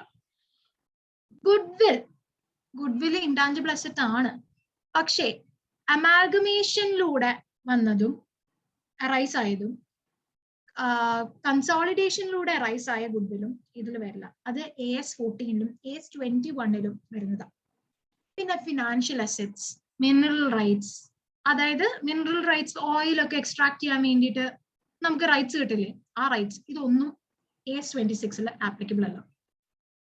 ഓക്കെ, അപ്പൊ അതാണ് AS-26 സ്കോപ്പ്. ബാക്കി എല്ലാ അസറ്റ്സും ഇതിൽ ഇൻക്ലൂഡഡ് ആണ്. ഇനി ഇതിലെ മേജർ ഒരു സംഭവം, ക്വസ്റ്റ്യൻസ് വരാൻ ചാൻസ് ഉള്ള ഒരു പോർഷൻ ഡെഫിനിഷൻ ആണ്. ഈ ഡെഫിനിഷൻ അല്ല, ഇതിൽ ഫർദർ നമ്മൾ മുന്നോട്ട് പോകുമ്പോൾ ഇൻടാഞ്ചിബിൾ അസറ്റ് എന്ന് പറഞ്ഞാൽ എന്താ? നാല് കാര്യങ്ങൾ, സിമ്പിൾ ആയിട്ടുള്ള 4 കാര്യങ്ങൾ. ഓക്കെ, സിമ്പിൾ ആയിട്ടുള്ള 4 കാര്യങ്ങൾ. ഐഡന്റിഫയബിൾ ആക്കണം. ഓക്കെ, നോൺ മോണിറ്ററി അസറ്റ് ആയിരിക്കും. നോൺ മോണിറ്ററി എന്ന് ഞാൻ ഉദ്ദേശിക്കുന്നത്, നമുക്ക് ഇതിന്റെ വാല്യൂ കറക്റ്റ് ആയിട്ട് ഐഡന്റിഫൈ ചെയ്യാൻ പറ്റാത്തതായിരിക്കും. വിറ്റ് കഴിഞ്ഞാലേ നമുക്ക് അറിയാൻ പറ്റൂ എത്ര കിട്ടുമെന്ന്. അതുവരെ നമുക്ക് കറക്റ്റ് ആയിട്ട് ഐഡന്റിഫൈ ചെയ്തെടുക്കാൻ പറ്റില്ല. ഓക്കെ, അതുകൊണ്ടാണ് നോൺ മോണിറ്ററി അസറ്റ് ആയിട്ട് കൺസിഡർ ചെയ്യുന്നത്. ഫിസിക്കൽ സബ്സ്റ്റൻസ് ഇല്ല. ഫിസിക്കൽ സബ്സ്റ്റൻസ് ഉണ്ടെങ്കിൽ അത് ടാഞ്ചിബിൾ അസറ്റ് ആയല്ലോ. ഇനി അതിൽ ഒരു ചെറിയ എക്സെപ്ഷൻ ഉണ്ട്, അത് ഞാൻ ഇനിയും പറയാം. ഓക്കെ, പിന്നെ help four use in the production, അല്ലെങ്കിൽ സപ്ലൈ ഓഫ് ഗുഡ്സ്, അല്ലെങ്കിൽ റെന്റൽ ഓർ അഡ്മിനിസ്ട്രേറ്റീവ് പർപ്പസ്. ഇതൊക്കെ ആയിട്ടാണ്, ഈ 4 കാര്യങ്ങൾ ഫുൾഫിൽ ആവണം, എന്നാലേ ഇൻടാഞ്ചിബിൾ അസറ്റ് എന്ന് പറയാൻ പറ്റുള്ളൂ. അത് കൂടാതെ ഐഡന്റിഫയബിൾ ആയിരിക്കണം, സെപ്പറബിൾ ആയിരിക്കണം, ഫ്യൂച്ചർ എക്കണോമിക് ബെനിഫിറ്റ്സ് ഉണ്ടാവണം, കൺട്രോൾ ഉണ്ടാവണം, മെഷറബിൾ ആണ്. ഇതൊക്കെ പോയിന്റ്സ് ആയിട്ടല്ലേ മനസ്സിലായുള്ളൂ? എന്താണെന്നൊന്നും മനസ്സിലായില്ലല്ലോ, ഡീറ്റെയിൽ ആയിട്ട് പറഞ്ഞുതരാം. ഐഡന്റിഫയബിൾ, എന്റെ കയ്യില് വേണ്ട, നമുക്കൊരു റിയൽ ലൈഫ് എക്സാമ്പിൾ എടുക്കാം. മൈക്രോസോഫ്റ്റ് സ്കൈപ്പ് അക്വയർ ചെയ്യണം, ടേക്ക് ഓവർ ചെയ്യണം. കുറച്ച് നാൾ മുമ്പ് നടന്ന സംഭവം. ഒരു $8.4 million എന്തുവാണ് അത് അക്വയർ ചെയ്തത്. പക്ഷേ ഈ 8.4 million സ്കൈപ്പിന്റെ നെറ്റ്വർത്ത് ആണെന്ന് തോന്നുന്നുണ്ടോ? ആണോ? അത് ചിലപ്പോ ഒരു 200 crores അല്ലെങ്കിൽ 20,000 crores ഒക്കെ ആയിരിക്കും അതിന്റെ. ഇപ്പൊ ഫോർ എക്സാമ്പിൾ 20,000 crores ആയിരിക്കും അതിന്റെ നെറ്റ്വർത്ത്. ബാക്കിയുള്ള ഫുൾ എമൗണ്ട് എന്തായിരിക്കും? ആരെങ്കിലും? ഗുഡ്വിൽ, ശരി, ബ്രാൻഡ് വാല്യൂ ഒക്കെ ആയിരിക്കാം അല്ലെ? അതൊക്കെ ആയിരിക്കും. അപ്പോ ബ്രാൻഡ് വാല്യൂവിന് ഒരു വലിയ ഇമ്പോർട്ടൻസ് ഇല്ലേ? നെറ്റ്വർത്തിനേക്കാളും ടാഞ്ചിബിൾ അസറ്റിനേക്കാളും നമ്മൾ മെയിൻറ്റെയിൻ ചെയ്യുന്ന ബാലൻസ് ഷീറ്റ് ഐറ്റത്തിനേക്കാളും ഒക്കെ ഇമ്പോർട്ടന്റ് ആണ് ഇൻടാഞ്ചിബിൾ അസറ്റ്. അത് വലിയൊരു ഹ്യൂജ് ഇമ്പാക്ട് ഉണ്ട് താനും. അതുകൊണ്ട് തന്നെ അത് നമ്മൾ ഐഡന്റിഫൈ ചെയ്യണം പറ്റണം. പെർട്ടിക്കുലർ ആയിട്ട് ഒരു ഐറ്റത്തെ ഒരു ബിസിനസ് നമ്മൾ മേടിക്കുമ്പോൾ അത് കറക്റ്റ് ആയിട്ട് ഐഡന്റിഫൈ ചെയ്യാൻ പറ്റണം. Goodwill, brand value, trademark, patent, copyright, license, പിന്നെ വാട്ട്സോ എവർ, ഫ്രാഞ്ചൈസി, ഇതെല്ലാം ഇൻടാഞ്ചിബിൾ അസറ്റ്സ് തന്നെയാണ്. ഇനി ഫോർ എക്സാമ്പിൾ, ഈ പറഞ്ഞ എക്സാമ്പിൾ ഞാനൊരു എ ലിമിറ്റഡ് ഒരു കമ്പനി അക്വയർ ചെയ്തു, ബി ലിമിറ്റഡ് അക്വയർ ചെയ്തു. ഓക്കെ, ബി ലിമിറ്റഡ് അക്വയർ ചെയ്തു. ബി ലിമിറ്റഡ് അക്വയർ ചെയ്യുമ്പോൾ അതില് 100 crores ആണ് അസറ്റ്, 50 crores ലൈബിലിറ്റി. ഓക്കെ, ഞാൻ അക്വയർ ചെയ്യാൻ വേണ്ടി കൊടുത്തത് 200 crores ആണ്. അപ്പൊ ഒരു ജേർണൽ എൻട്രി ഒന്ന് എഴുതി നോക്കിയേ. എ ലിമിറ്റഡ് വാങ്ങുമ്പോൾ asset account debit 100 crores, to liability 50 crores, to cash or bank 200 crores. അതിന്റെ ഇടയിൽ ഒരു ഭയങ്കര ഹ്യൂജ് ഡിഫറൻസ് ഇല്ലേ? ക്രെഡിറ്റ് സൈഡിൽ 250 കിടക്കുന്നു, ഡെബിറ്റ് സൈഡിൽ 100 മാത്രമേ ഉള്ളൂ. ആ ബാലൻസ് എന്താ? ഈ പറഞ്ഞ ഇൻടാഞ്ചിബിൾ അസറ്റ് തന്നെയാണ്. പക്ഷേ അത് ഫുള്ള് ഗുഡ്വിൽ അല്ല. നമുക്ക് ഇൻടാഞ്ചിബിൾ അസറ്റിനെ രണ്ടായിട്ട് ഡിവൈഡ് ചെയ്യാം, ഐഡന്റിഫയബിൾ ആൻഡ് അൺഐഡന്റിഫയബിൾ. ഐഡന്റിഫയബിൾ എന്ന് പറഞ്ഞാൽ ഒരു പെർട്ടിക്കുലർ കമ്പനി, എന്റെ കമ്പനിയിൽ എനിക്ക് ഭയങ്കര പേരാ, ആര് പറഞ്ഞാലും എന്റെ കമ്പനീനെ അറിയും. അങ്ങനെയാണെങ്കിൽ അവിടെ ഒബ്വിയസ്ലി ഒരു ബ്രാൻഡ് വാല്യൂ ഉണ്ട് എനിക്ക്, എന്റെ കമ്പനിക്ക്, അല്ലെ? അതുകൊണ്ട് തന്നെ ആ ബ്രാൻഡ് വാല്യൂ എന്തായാലും ആ കമ്പനിയുടെ പേരിൽ കിടപ്പുണ്ടാവും. നമ്മൾ എന്റെ കമ്പനി മേടിക്കാൻ വരികയാണെങ്കിൽ ആ ബ്രാൻഡ് വാല്യൂ കൂടെ ചേർത്തിട്ടുള്ള എമൗണ്ട് എനിക്ക് തന്നാലേ ഞാൻ എടുക്കുള്ളൂ, കൊടുക്കണമെങ്കിൽ തന്നെ. പക്ഷെ ആ ബ്രാൻഡ് വാല്യൂ ഞാൻ എന്റെ ബുക്സിൽ കാണിക്കാൻ പറ്റുമോ? കാണിക്കാൻ പറ്റില്ല, കാരണം അത് ഇന്റേർണലി ജനറേറ്റഡ് ആണ്. ഇന്റേർണലി ജനറേറ്റഡ് ഗുഡ്വിൽ നമുക്ക് ബുക്സിൽ കാണിക്കാൻ പറ്റില്ല. ഗുഡ്വിൽ ആണെങ്കിൽ, ബ്രാൻഡ് ആണെങ്കിൽ, ബ്രാൻഡ് വാല്യൂ ആണെങ്കിലും, ട്രേഡ് മാർക്ക് ആണെങ്കിലും, ഇന്റേർണലി ജനറേറ്റഡ് ഇൻടാഞ്ചിബിൾ, ആ 3 ഇൻടാഞ്ചിബിൾ അസറ്റ്സ് നമുക്ക് കാണിക്കാൻ പറ്റില്ല. അത് കൂടാതെ ഈ ബാലൻസ്, അതായത് നേരത്തെ ഞാൻ പറഞ്ഞ ജേർണൽ എൻട്രിയിലെ balance, asset 100, liability 50, cash or bank 200, ബാക്കി 250 ലൈബിലിറ്റി സൈഡിൽ വരുന്നു, അസറ്റ് സൈഡിൽ ആകെ വന്നേക്കുന്നത് 100 ആണ്. ഇനി ഒരു 150യുടെ ബാലൻസ് കൂടെ ഉണ്ട്. ഈ കമ്പനിയുടെ ബ്രാൻഡ് വാല്യൂ ആയിട്ട് ഞാൻ കാൽക്കുലേറ്റ് ചെയ്യുന്നത്, എന്റെ ബുക്സിൽ റെക്കോർഡ് ചെയ്യാൻ പറ്റിയില്ലെങ്കിലും ഞാൻ കാൽക്കുലേറ്റ് ചെയ്യുന്നത് 50 crores ആയിട്ടാണ്. അപ്പൊ ഇപ്പോഴും ബ്രാൻഡ് വാല്യൂ ആയിട്ട് നമുക്ക് അസറ്റ് ആയിട്ട് റെക്കോർഡ് ചെയ്യാൻ പറ്റുന്നത്, ഡെബിറ്റ് സൈഡിലേക്ക് കൗണ്ട് ചെയ്യാൻ പറ്റുന്നത് ആകെ 50 ആണ്. പിന്നെ ഒരു 100 rupees ബാലൻസ് ഉണ്ട്, അല്ലെ? ആ 100 rupees മാത്രമാണ് ഗുഡ്വിൽ. അതായത് ബ്രാൻഡ് വാല്യൂ എനിക്ക് ഐഡന്റിഫൈ ചെയ്തെടുക്കാവുന്നതുകൊണ്ട് അത് സെപ്പറേറ്റ് ആയിട്ട് ആ പേരിൽ തന്നെ നമ്മൾ റെക്കോർഡ് ചെയ്യണം. അൺഐഡന്റിഫൈഡ് ആയിട്ടുള്ള പോർഷൻ ആണ് ഗുഡ്വിൽ ആയിട്ട് ക്ലാസിഫൈ ഉള്ളൂ. അതാണ് ഐഡന്റിഫയബിലിറ്റിയിലെ ഡിഫറൻസ്. അതാണ് ഏറ്റവും ഇമ്പോർട്ടന്റ് ആയിട്ടുള്ള കാര്യം. ഇനി ഒരു കമ്പ്യൂട്ടർ ഞാൻ മേടിച്ചു, ഒരു കമ്പ്യൂട്ടർ വേണ്ട, ഒരു മൊബൈൽ ഫോൺ ഞാൻ മേടിച്ചു. ഓക്കെ, മൊബൈൽ ഫോൺ മേടിച്ചപ്പോ ഇതില് ഏറ്റവും മൊബൈൽ ഫോൺ ഞാൻ ഒരു 50,000 രൂപയുടെ മൊബൈൽ ഫോണാണ് മേടിച്ചത്. ആപ്പിളിന്റെ ഫോൺ തന്നെയാണ് മേടിച്ചത്. അപ്പൊ മേടിച്ചപ്പോ അതിന്റെ ഒരു സോഫ്റ്റ്വെയർ, അതിന്റെ മുകളിൽ വരുന്ന സോഫ്റ്റ്വെയറിന് ഒരു 10,000 രൂപ അല്ലെങ്കിൽ ഒരു 15,000 രൂപയാന്ന് വെച്ചോളൂ. ബാക്കി 35,000 രൂപയാണ് അതിന്റെ ഹാർഡ്വെയർ, ആ സെറ്റിന് വരുന്നത്. ഓക്കെ, അപ്പൊ ഞാൻ ജേർണൽ എൻട്രി എഴുതുകയാണെങ്കിൽ എങ്ങനെ ജേർണൽ എൻട്രി എഴുതും? ഞാൻ 2 ഓപ്ഷൻ തരാം, അതിൽ ഏത് ഓപ്ഷൻ കറക്റ്റ് എന്ന് നിങ്ങൾ പറയണം. Okay, first option asset account debit to bank or cash. Second option asset account debit, intangible asset account debit 35,000, intangible asset account debit 15,000 to cash or bank 50,000. ഏതാ correct? Okay, എല്ലാവർക്കും എന്താ പറയാനല്ലേ?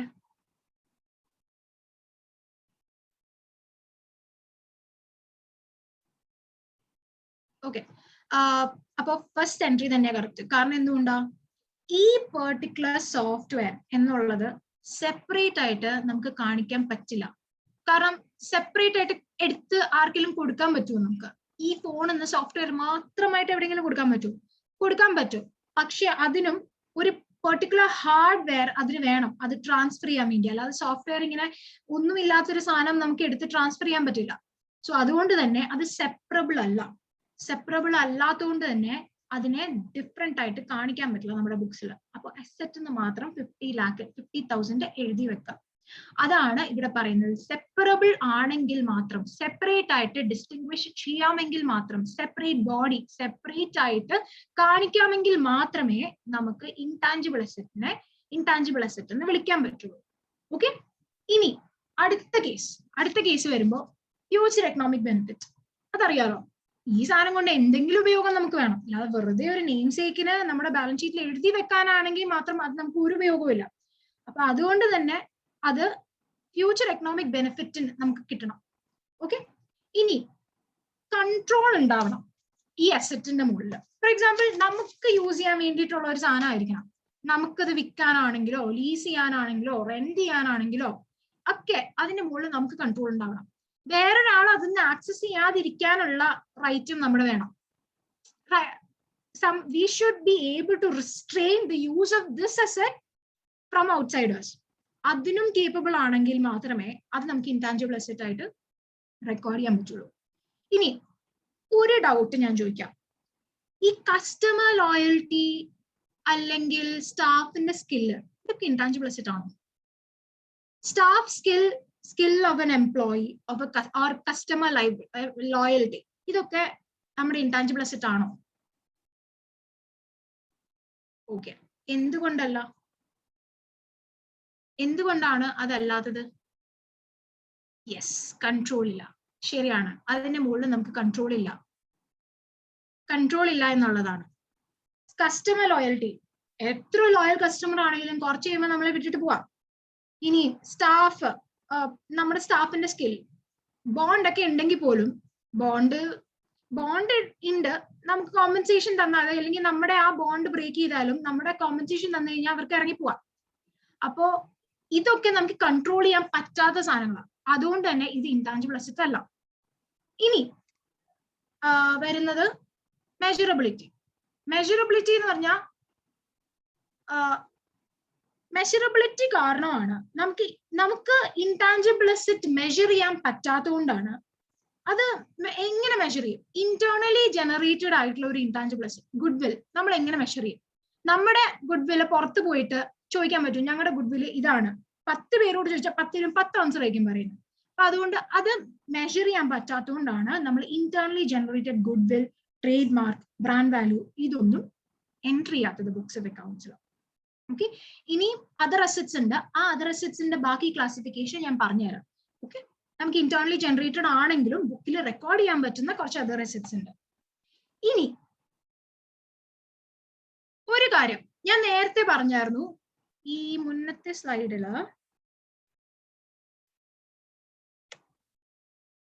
പറഞ്ഞായിരുന്നു without physical substance എന്നുള്ളത്. അതിൽ ചെറിയ negligible item ഉണ്ടെങ്കിൽ അത് exception ആണെന്ന് ഞാൻ പറഞ്ഞു. അതിന്റെ സംഭവം എന്താന്ന് വെച്ചാൽ, ഞാനിപ്പോ ക്ലാസ് എടുക്കാണ് ആൻഡ് എന്റെ ക്ലാസ് എല്ലാവർക്കും ഭയങ്കരമായിട്ട് ഇഷ്ടപ്പെട്ടു. അപ്പൊ ഭയങ്കര എൻക്വയറീസ് ഒക്കെ വരുന്നു, എനിക്ക് എന്റെ ക്ലാസ് വേണം എന്ന് ഭയങ്കര ആയിട്ട് ആൾക്കാർ ചോദിക്കുന്നു. അപ്പൊ ഞാൻ വിചാരിക്കും, ഓക്കെ ശരി, ഞാൻ ഇനി ക്ലാസ് റെക്കോർഡ് ചെയ്ത് പെൻഡ്രൈവിൽ ആൾക്കാർക്ക് അയച്ചു കൊടുക്കാം. അപ്പൊ ആ ക്ലാസ്സിന് വേണ്ടിയിട്ട് 10,000 രൂപയാണ് എന്റെ ഫീസ്. ഓക്കെ, 10,000 രൂപ ഫീസിൽ ഞാൻ ഇത് റെക്കോർഡ് ചെയ്ത് ഒരു പെൻഡ്രൈവിലാണ് അയക്കുന്നത്. പെൻഡ്രൈവിന് 200 രൂപയായി. അതുകൊണ്ട് ഞാൻ ഈ സാധനം അയച്ചു കഴിഞ്ഞാൽ ഈ എന്റെ ക്ലാസ് എന്നുള്ളത് ഇൻടാഞ്ചിബിൾ ഐറ്റം ആണ്. ഈ 200 രൂപ ഞാൻ സെപ്പറേറ്റ് ആയിട്ട് റെക്കോർഡ് ചെയ്യൂ. അവിടെ വാല്യൂ, amount ഓഫ് വാല്യൂം കൂടെ കൺസിഡർ ചെയ്യണം. നെഗ്ലിജിബിൾ ആയിട്ടുള്ള ഐറ്റത്തിന് ഫിസിക്കൽ ഐറ്റം ഉണ്ടെങ്കിലും അത് കൺസിഡർ ചെയ്യേണ്ട ആവശ്യമില്ല. കാരണം 10,000 രൂപ 200 രൂപ വെച്ച് കൺസിഡർ ചെയ്യുമ്പോൾ ഭയങ്കര നെഗ്ലിജിബിൾ ഐറ്റം ആണ്. സോ അതുകൊണ്ട് അത് നോക്കേണ്ട ആവശ്യമില്ല. ഓക്കെ, ഇനി ഇതിന്റെ റെക്കഗ്നിഷൻ ക്രൈറ്റീരിയയും ഈ അവസാനം കാണിച്ചേക്കുന്ന 3 പോയിന്റ്സ് ആണ്. ഫ്യൂച്ചർ എക്കണോമിക് ബെനിഫിറ്റ് ഉണ്ടാവണം, നമ്മുടെ കയ്യിൽ അതിന്റെ കൺട്രോൾ ഉണ്ടാവണം, മെഷറബിൾ ആയിരിക്കണം, എന്നാലേ നമ്മളത് റെക്കഗ്നൈസ് ചെയ്യുള്ളൂ. അതുകൊണ്ട് തന്നെ ഞാൻ പറഞ്ഞത് ഇന്റേണലി ജനറേറ്റഡ് ആ 3 കാര്യങ്ങൾ. എന്ത് 3 കാര്യങ്ങളാണെന്ന് ഓർമ്മയുണ്ടോ? ഓരോരോ കാര്യങ്ങളാണെങ്കിലും പറഞ്ഞാൽ നല്ലതായിരിക്കും. 3 കാര്യങ്ങൾ നമുക്ക് ഇന്റേണലി ജനറേറ്റഡ് റെക്കഗ്നൈസ് ചെയ്യാൻ പറ്റില്ല, കുറച്ചുകൂടെ കൂടുതലുണ്ട്, പക്ഷെ നമുക്ക് ഇപ്പൊ ആവശ്യമുള്ളത് 3 കാര്യങ്ങളാണ്. ഒന്ന് ഗുഡ്വിൽ, പിന്നെ ഒന്ന് ട്രേഡ് മാർക്ക്, പിന്നെ ഒന്ന് ബ്രാൻഡ് വാല്യൂ. ഓക്കെ, അപ്പോ ഇത് നമുക്ക് റെക്കോർഡ് ചെയ്യേണ്ട ആവശ്യമില്ല ഇന്റേണലി ജനറേറ്റഡ് ആണെങ്കിൽ. ഓക്കെ,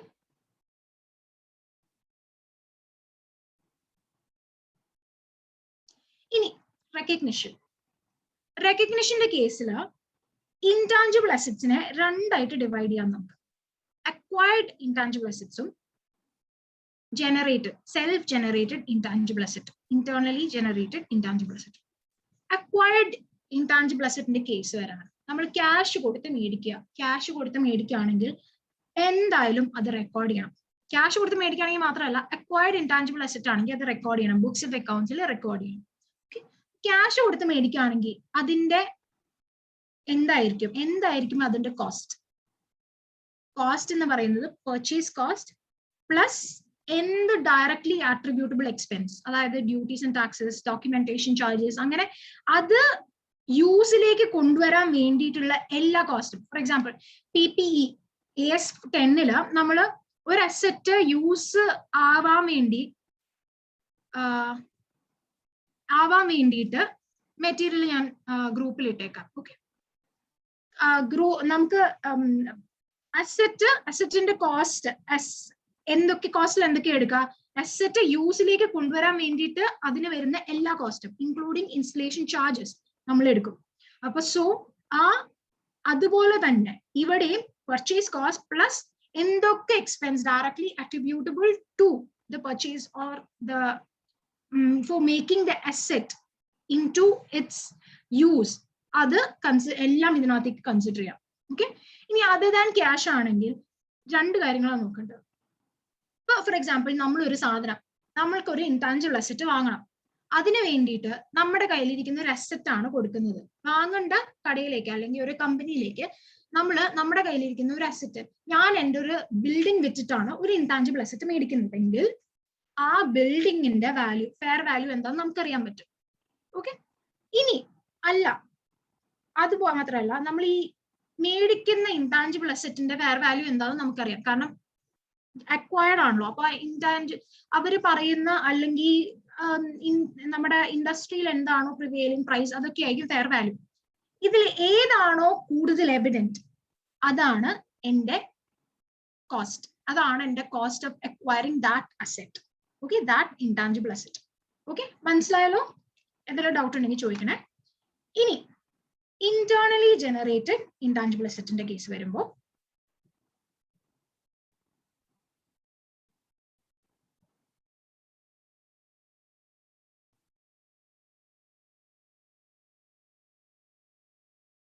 അല്ലേ കൂടുതലാവാം. റെലവെന്റ് എന്ന് പറയുന്നത് റെലവെന്റ് എന്നല്ല, എവിഡന്റ്. നമുക്ക് ഫോർ എക്സാമ്പിൾ ഇപ്പൊ ഞാനിപ്പോ എന്റെ ബിൽഡിംഗ് കൊടുത്തു. ബിൽഡിങ്ങിന് എനിക്ക് 80 lakh rupees ആണ്. 80 lakh rupees ഞാൻ എന്റെ ബുക്സിൽ റെക്കോർഡ് ചെയ്യാം. നമ്മൾ ബിൽഡിംഗ് എല്ലാ വർഷവും നമ്മളത് വാല്യൂ ചെയ്ത് റീവാലുവേഷൻ എല്ലാം ചെയ്തൊക്കെയാണല്ലോ നമ്മൾ വെക്കുന്നത്. പിന്നെ അതിന്റെ വാല്യൂ കൂടും, അങ്ങനെ. അപ്പൊ ബിൽഡിങ്ങിന്റെ വാല്യൂ എനിക്ക് കറക്റ്റ് ആയിട്ട് അറിയാം. Intangible asset at the same time ഒരു പെർട്ടിക്കുലർ കമ്പനിയുടെ ബ്രാൻഡ് വാല്യൂ നമ്മൾ ആ കമ്പനി മേടിക്കുമ്പോൾ ഒന്നില്ലെങ്കിൽ അവർ തന്നെ ഡിസൈഡ് ചെയ്യും. കാരണം നമ്മളൊരു കമ്പനി മേടിക്കുന്നത് എന്തിനാ? അവരുടെ ആ ഒരു കസ്റ്റമേഴ്സിനെ നമുക്ക് കിട്ടാൻ, ആ ഒരു ബ്രാൻഡിന്റെ പേര് നമുക്ക് കിട്ടാൻ. അപ്പൊ അവര് ആ ബ്രാൻഡിന് എത്ര കോസ്റ്റ് അവര് വെക്കുന്നു എന്ന് അവര് തന്നെ പറയും. അപ്പൊ ഒന്നില്ലെങ്കിൽ അവര് തന്നെ പറയും, അല്ലെങ്കിൽ നമ്മൾ ഇൻഡസ്ട്രിയൽ സ്റ്റാൻഡേർഡ് വെച്ചിട്ട് ഒരെണ്ണം സെറ്റ് ചെയ്യും. അതിൽ ഏതാണോ കൂടുതൽ എവിഡന്റ് ആയിട്ടുള്ളത്, ഏതാണോ നമുക്ക് കൂടുതൽ പെട്ടെന്ന് ക്ലിയർ ആയിട്ട് മനസ്സിലാക്കാൻ പറ്റുന്നത്, അതാണ് നമ്മൾ ഫെയർ വാല്യൂ ആയിട്ട് എടുക്കേണ്ടത്. ഓക്കെ, അതിന്റെ കോസ്റ്റ് ആയിട്ട് എടുക്കേണ്ടത്. ഇനി ഇന്റേണലി ജനറേറ്റഡ് ഇൻടാഞ്ചിബിൾ അസറ്റ് ആണ്. ഞാൻ പറഞ്ഞു ഗുഡ്വിൽ, ബ്രാൻഡ്, ട്രേഡ് മാർക്ക്, ഇത് 3ഉം ഇന്റേണലി ജനറേറ്റഡ് ആണെങ്കിൽ നമ്മൾ റെക്കോർഡ് ചെയ്യില്ല. കാരണം അതിന്റെ വാല്യൂ നമുക്ക് കൺസിഡർ ചെയ്യാൻ പറ്റില്ല, മെഷറബിൾ അല്ല. ഓക്കെ, മെഷറബിൾ അല്ലാത്തതുകൊണ്ട് നമ്മൾ അത് റെക്കോർഡ് ചെയ്യില്ല. ഇനി റെക്കോർഡ് ചെയ്യുന്ന അതർ അസറ്റ്സിന്റെ കേസാണ് ഇവിടെ ഇട്ടേക്കുന്നത്. റിസർച്ച് ബേസിലും അതർ അസറ്റ്സ് 2 കാറ്റഗറി ആയിട്ട് ഡിവൈഡ് ചെയ്തിട്ടാണ് നമ്മൾ റെക്കഗ്നിഷൻ ക്രൈറ്റീരിയ കാണുന്നത്, കൺസിഡർ ചെയ്യുന്നത്. 2 കാറ്റഗറി എന്ന് പറഞ്ഞാൽ ഒന്ന് റിസർച്ച് ഫേസ്, ഒന്ന് ഡെവലപ്മെന്റ് ഫേസ്. റിസർച്ച് ഫേസിൽ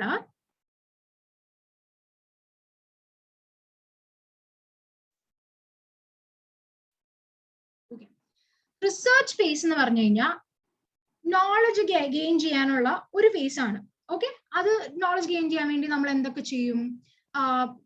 നമ്മൾ മാർക്കറ്റ് സർവേ നടത്തും, ഇവാലുവേഷൻ ചെയ്യും, പിന്നെ എന്താ ഓൾട്ടർനേറ്റീവ് മെറ്റീരിയൽസ് സെർച്ച് ചെയ്ത് കണ്ടുപിടിക്കും, ആക്ടിവിറ്റീസ് പെർട്ടിക്കുലർ ആക്ടിവിറ്റീസ് ചെയ്ത് എന്തെങ്കിലുമൊക്കെ ചെയ്ത് നോളജ് അക്വയർ ചെയ്യും. ഫോർ എക്സാമ്പിൾ, ഇപ്പോൾ ഒരു സർവേ നടത്തുകയാണെങ്കിൽ തന്നെ നമുക്ക് എന്താ അതിനകത്ത് നിന്ന് നോളജ് കിട്ടും. ഫോർ എക്സാമ്പിൾ, ഒരു സ്ഥലത്തെ നീഡ്സ്, എൻ്റെ ഒരു പെർട്ടിക്കുലർ ഗ്രൂപ്പ് ഓഫ് ആൾക്കാരുടെ നീഡ്സ്, അവരുടെ ഫുഡ് ഹാബിറ്റ്സ് എന്താണെന്ന് ഒരു സർവേ നടത്തിയാൽ നമുക്ക് മനസ്സിലാവില്ലേ? അതൊക്കെ റിസർച്ചിന്റെ ഉള്ളിൽ വരുന്ന സംഭവങ്ങളാണ്. ഇതെല്ലാം നമ്മൾ റിസർച്ച് ഫേസിൽ കൺസിഡർ ചെയ്യും. ഇതിൽ വരുന്ന എക്സ്പെൻസ് നമുക്ക് ക്യാപിറ്റലൈസ് ചെയ്യാൻ പറ്റത്തില്ല. ഇത് നമ്മൾ P&Lലേക്ക് വരുമ്പോ റൈറ്റ് ഓഫ് ചെയ്ത് കളയണം.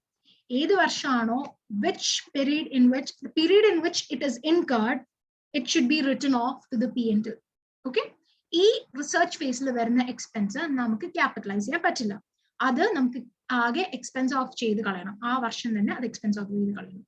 ഇനി ഇൻ കേസ് നമുക്ക് റിസർച്ച് ഫേസ് ആണോ ഡെവലപ്മെന്റ് ഫേസ് ആണോ എക്സ്പെൻസ് എന്ന് മനസ്സിലാക്കാൻ പറ്റുന്നില്ലെങ്കിൽ അത് റിസർച്ച് ഫേസ് ആയിട്ട് തന്നെ കൺസിഡർ ചെയ്തിട്ട് ആ വർഷം എക്സ്പെൻസ് ഓഫ് ചെയ്ത് കളയണം. ഇനി ഡെവലപ്മെന്റ് ഫേസ്. ഡെവലപ്മെന്റ് ഫേസിന്റെ കാര്യത്തില് ഡെവലപ്മെന്റ് നടക്കും. റിസർച്ച് ഒക്കെ കഴിഞ്ഞു. റിസർച്ച് കഴിഞ്ഞ് ഞാൻ ഇനി ഡെവലപ്മെന്റ് ഫേസിൽ ഒരു റിസർച്ച് ഫേസ് നിങ്ങൾക്ക് ക്ലിയർ ആയിട്ട് മനസ്സിലാവും. ഞാൻ വേണമെങ്കിൽ ഒരു എക്സാമ്പിൾ വെച്ച് പറഞ്ഞുതരാം, ജേർണൽ എൻട്രി വെച്ച് പറഞ്ഞുതരാം. സോ കൂടുതൽ മനസ്സിലാവും എങ്ങനെയാണ് അതിന്റെ അക്കൗണ്ടിങ് ട്രീറ്റ്മെന്റ് എന്നുള്ളത് എനിക്ക് മനസ്സിലാവും.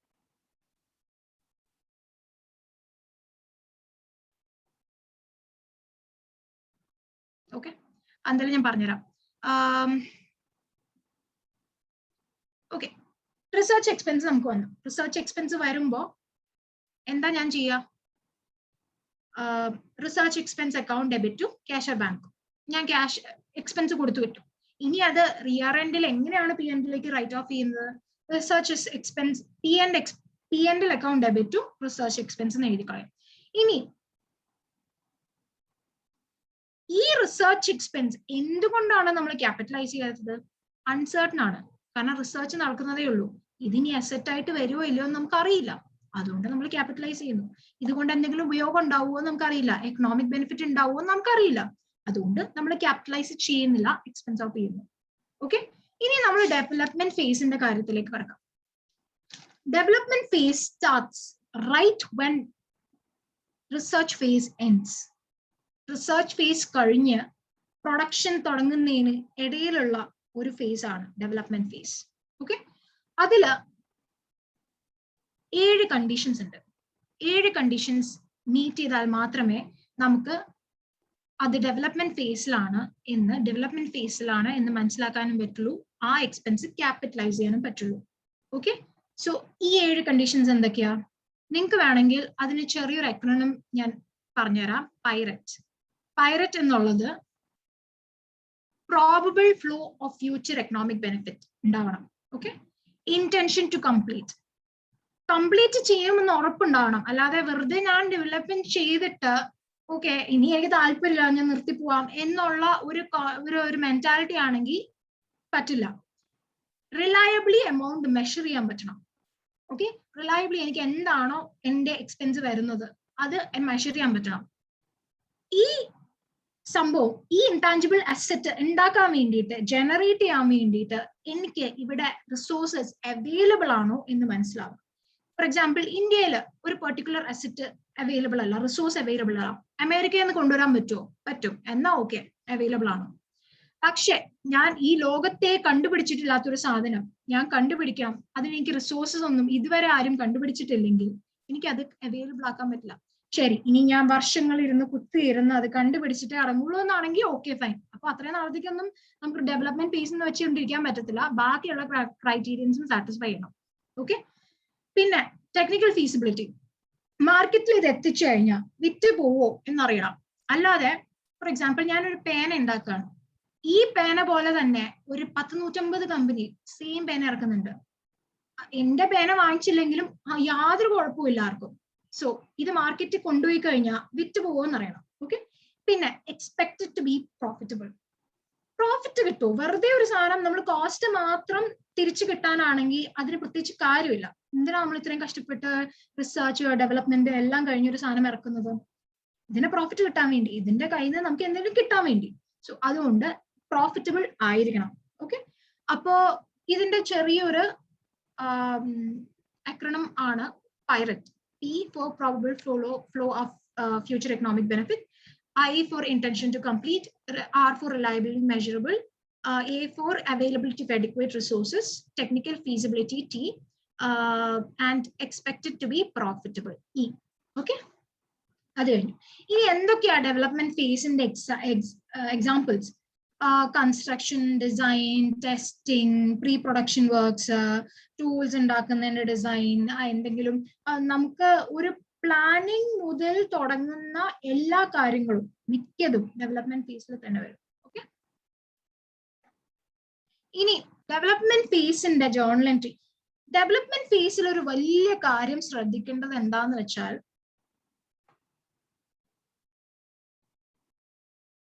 ഡെവലപ്മെന്റ് ഫേസിൽ വരുന്ന എക്സ്പെൻസ് അല്ലെങ്കിൽ കോസ്റ്റ്, ക്യാപിറ്റലൈസ് ചെയ്യാൻ പറ്റുന്ന value present value of future economic ബെനിഫിറ്റിനേക്കാളും കൂടുതലാവാൻ പാടില്ല. ഫോർ എക്സാമ്പിൾ, ഇപ്പോ അതൊക്കെ നമ്മൾ എസ്റ്റിമേഷൻ ആണ് ഇതെല്ലാം ചെയ്യുന്നത്. ഫോർ എക്സാമ്പിൾ, എന്റെ ഡെവലപ്മെന്റ് കോസ്റ്റ് 10,000 രൂപയാണ്. അപ്പോൾ development cost account debit to cash or bank 10,000. ഇനി ആ അസറ്റ് നമ്മൾ ഓൾറെഡി ജനറേറ്റ് ചെയ്യുന്ന ഇൻടാഞ്ചിബിൾ അസറ്റിലേക്ക് കൂട്ടുകയാണ്, ആഡ് ചെയ്യാണ്, ക്യാപിറ്റലൈസ് ചെയ്യാൻ പോവാണ്. അപ്പോൾ ഇൻടാഞ്ചിബിൾ അസറ്റ് ആകെ കൂടി 8,000 റുപ്പീസേ ഉള്ളൂ. ഓക്കെ. അപ്പോ പ്രസന്റ് വാല്യൂ ഓഫ് ഈ ഇൻടാഞ്ചിബിൾ അസറ്റ് ജനറേറ്റ് ചെയ്ത് കഴിഞ്ഞാൽ പ്രസന്റ് വാല്യൂ കാൽക്കുലേറ്റ് ചെയ്ത് കഴിഞ്ഞാൽ എത്ര വരും? 8,000 റുപ്പീസേ വരുള്ളൂ. അപ്പൊ എനിക്ക് ഇൻടാഞ്ചിബിൾ അസറ്റ് ആയിട്ട് 8,000 ക്യാപിറ്റലൈസ് ചെയ്യാൻ പറ്റുള്ളൂ. ബാക്കി 2,000 റുപ്പീസ് P&L-ലേക്ക് എക്സ്പെൻസ് ഓഫ് ചെയ്ത് കളയണം. Okay. So intangible asset account 8,000, P&L account 2,000 to development expenditure. ഇങ്ങനെയാണ് ജേർണൽ എൻട്രി. ഇനി ഒരു കാര്യം, ഇമ്പോർട്ടന്റ് കാര്യം കൂടെ എന്താന്ന് വെച്ചാൽ, നമ്മള് നേരത്തെ പറഞ്ഞു റിസർച്ച് എക്സ്പെൻസിന്റെ മുകളിലുള്ള എക്സ്പെൻസ് എല്ലാം, റിസർച്ച് ഫേസിന്റെ മുകളിലുള്ള എക്സ്പെൻസ് എല്ലാം നമ്മൾ എക്സ്പെൻസ് ആക്കും. ഡെവലപ്മെന്റ് ഫേസിന്റെ ഈ ഒരു മെഷർമെന്റ് ക്രൈറ്റീരിയയുടെ ഉള്ളിൽ വരുന്ന എല്ലാം നമ്മൾ ക്യാപിറ്റലൈസ് ചെയ്യും. അപ്പൊ ഈ മെഷർമെന്റിന്റെ ഉള്ളിൽ വരാത്ത എക്സ്പെൻസ് നമ്മൾ എക്സ്പെൻസ് ഓഫ് ചെയ്യും, അല്ലെ? ഒരു പ്രാവശ്യം ഒരു കോസ്റ്റ് എക്സ്പെൻസ് ഓഫ് ചെയ്ത് കഴിഞ്ഞാൽ അത് പിന്നീട് നമുക്ക് ക്യാപിറ്റലൈസ് ചെയ്യാൻ പറ്റില്ല. പക്ഷെ അറ്റ് ദ സെയിം ടൈം ഒരു വർഷം ഞാൻ ഒരു പെർട്ടിക്കുലർ എമൗണ്ട് ക്യാപിറ്റലൈസ് ചെയ്തെങ്കിൽ അടുത്ത വർഷം വേണമെങ്കിൽ എനിക്ക് അത് എക്സ്പെൻസ് ഓഫ് ചെയ്യാൻ പറ്റും. ആ എക്സ്പെൻസ് തന്നെയല്ല, അടുത്ത വർഷം അതേപോലെ വരുന്ന എക്സ്പെൻസ് എനിക്ക് ക്യാപിറ്റലൈസ് ചെയ്യേണ്ട എക്സ്പെൻസ് ഓഫ് ചെയ്യാൻ പറ്റും. ഓക്കെ.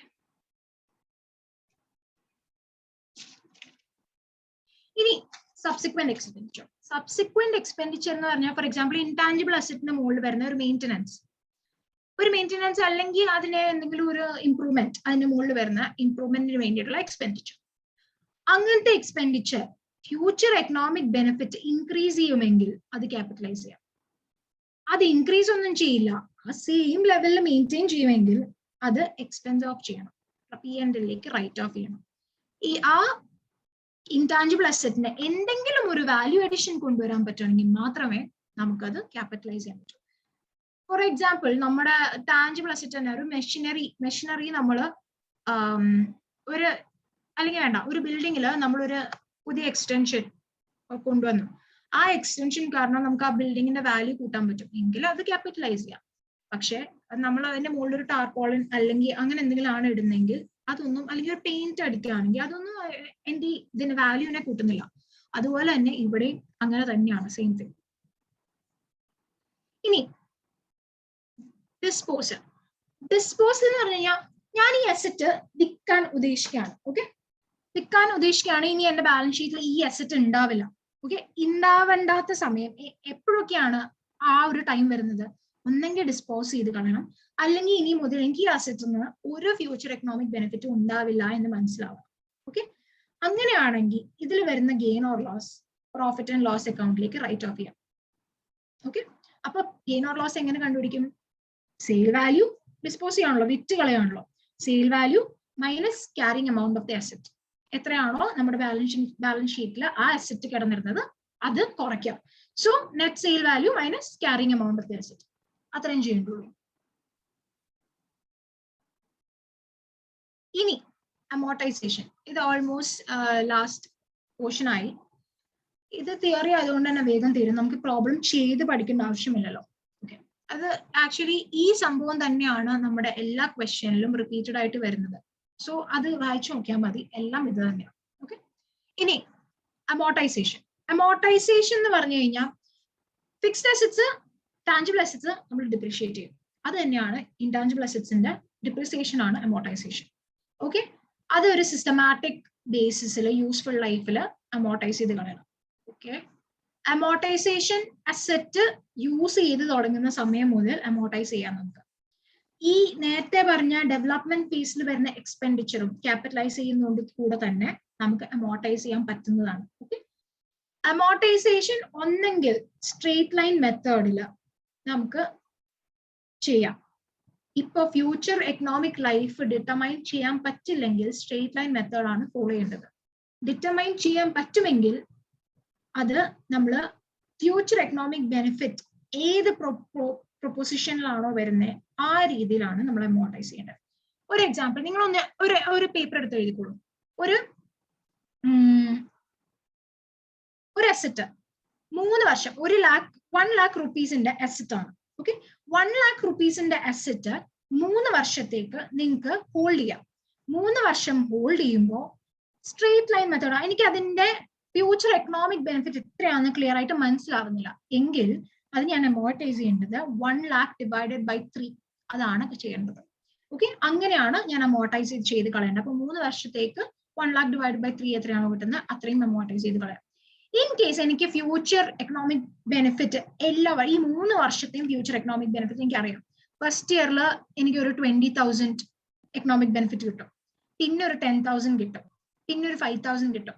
അങ്ങനെയാണെങ്കിൽ 1 lakh into 20 by 20 plus 10 plus 5 35 അത് ചെയ്യണം. പിന്നെ സെക്കൻഡ് ഇയറിൽ 1 lakh into 10 by 35. തേർഡ് ഇയറിൽ 1 lakh into 5 by 35. ഇങ്ങനെയാണ് ഞാൻ അമോർട്ടൈസ് ചെയ്യേണ്ടത്.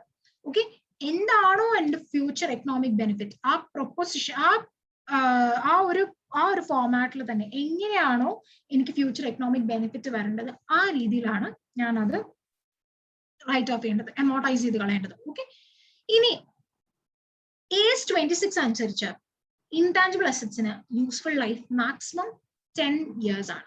ഓക്കെ, മാക്സിമം എന്റെ യൂസ്ഫുൾ ലൈഫ്, എന്റെ ഇൻടാഞ്ചിബിൾ അസറ്റിന്റെ യൂസ്ഫുൾ ലൈഫ് 10 years ആണ്. അത് ഇനി എന്തെങ്കിലും ഒരു സപ്പോർട്ടിങ് ഡോക്യുമെന്റോ അങ്ങനെ എന്തെങ്കിലും ഒക്കെ ഉണ്ട്, നിങ്ങൾക്ക് ഇത്രയും ഗ്യാരണ്ടി തന്നിട്ടുണ്ട്, ഇത്രയും ലൈഫ് അഷ്യൂർ ചെയ്ത് ഒരു സംഭവം തന്നിട്ടുണ്ടെങ്കിൽ, അതായത് ഇത് 20 വർഷം നിൽക്കും എന്ന് നിങ്ങൾക്ക് ഗ്യാരണ്ടി ചെയ്ത് ലൈസൻസ് ആക്കി ഗ്യാരണ്ടി ചെയ്ത് പേപ്പറിൽ സർട്ടിഫൈ ചെയ്ത് തന്നിട്ടുണ്ടെങ്കിൽ നിങ്ങൾക്ക് അത് 20 years നിൽക്കാം. പക്ഷെ അക്കൗണ്ടിങ് സ്റ്റാൻഡേർഡ് പറയുന്നത് 10 years കൂടുതൽ നിങ്ങളുടെ ഇൻടാഞ്ചിബിൾ അസറ്റ് മെയിൻറ്റെയിൻ ചെയ്യാൻ പറ്റില്ല എന്നുള്ളത്. പക്ഷെ ഇൻ കേസ് ഓഫ് എന്താ പറയാ വെബ്സൈറ്റ് സോഫ്റ്റ്വെയർ അതൊക്കെ 3 to 5 years ആവും, 10 years വരെ പോവില്ല. ഇനി ഞാനൊരു ക്വസ്റ്റ്യൻ ചോദിക്കാം. എസ്റ്റിമേറ്റഡ് യൂസ്ഫുൾ ലൈഫ്, എന്റെ ഇൻടാഞ്ചിബിൾ അസറ്റിന്റെ എസ്റ്റിമേറ്റഡ് യൂസ്ഫുൾ ലൈഫ് 10 വർഷമാണ്. അപ്പൊ ഞാൻ എത്ര വർഷത്തേക്ക് അത് അമോർട്ടൈസ് ചെയ്യും? ചാറ്റ് ബോക്സിൽ ഒന്നിടോ. എന്റെ എസ്റ്റിമേറ്റഡ് യൂസ്ഫുൾ ലൈഫ് 10 വർഷമാണ്, ഞാൻ അതപ്പോ എത്ര വർഷത്തേക്ക് അമോർട്ടൈസ് ചെയ്യും? ഓക്കെ, ശരിയാ, 10 years. ഇനി എന്റെ എസ്റ്റിമേറ്റഡ് യൂസ്ഫുൾ ലൈഫ് 8 വർഷമാണെങ്കിൽ എത്ര നാളത്തേക്ക് ഞാൻ അത് അമോർട്ടൈസ് ചെയ്യും? അത് നോക്കിട്ടേ. Yes, 8 years, that's right. ഇനി സേ എന്റെ useful life, estimated useful life 20 years ആണെങ്കിൽ എത്ര വർഷത്തേക്ക് ഞാൻ അത് അമോർട്ടൈസ് ചെയ്യണം? ഇനി അവിടെ ഗ്യാരണ്ടി ഒന്നുമില്ല. ഞാൻ 20 years ആണെന്ന് പറയുന്നു, അതുകൊണ്ട് യെസ് 10 yearsലേക്ക് എനിക്ക് അത് അമോർട്ടൈസ് ചെയ്യാൻ പറ്റുള്ളൂ. Okay, that's right, totally correct. Right. Okay, ഇനി മറ്റൊരു പോർഷനും കൂടെ ബാക്കിയുള്ളൂ. Residual value.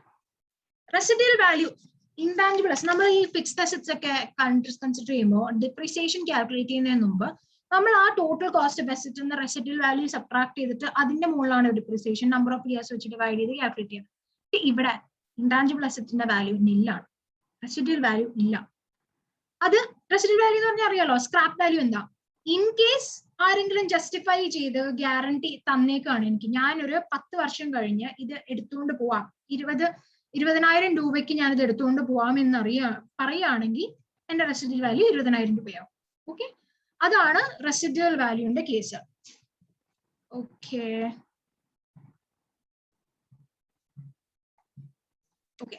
അപ്പോ അക്കൗണ്ടിങ് സ്റ്റാൻഡേർഡ് 26 ഇത്രയേ ഉള്ളൂ. എല്ലാവർക്കും മനസ്സിലായി എന്ന് ഞാൻ വിശ്വസിക്കുന്നു. എന്തെങ്കിലും ഡൗട്ട് ഉണ്ടെങ്കിൽ ചോദിക്കാമേ.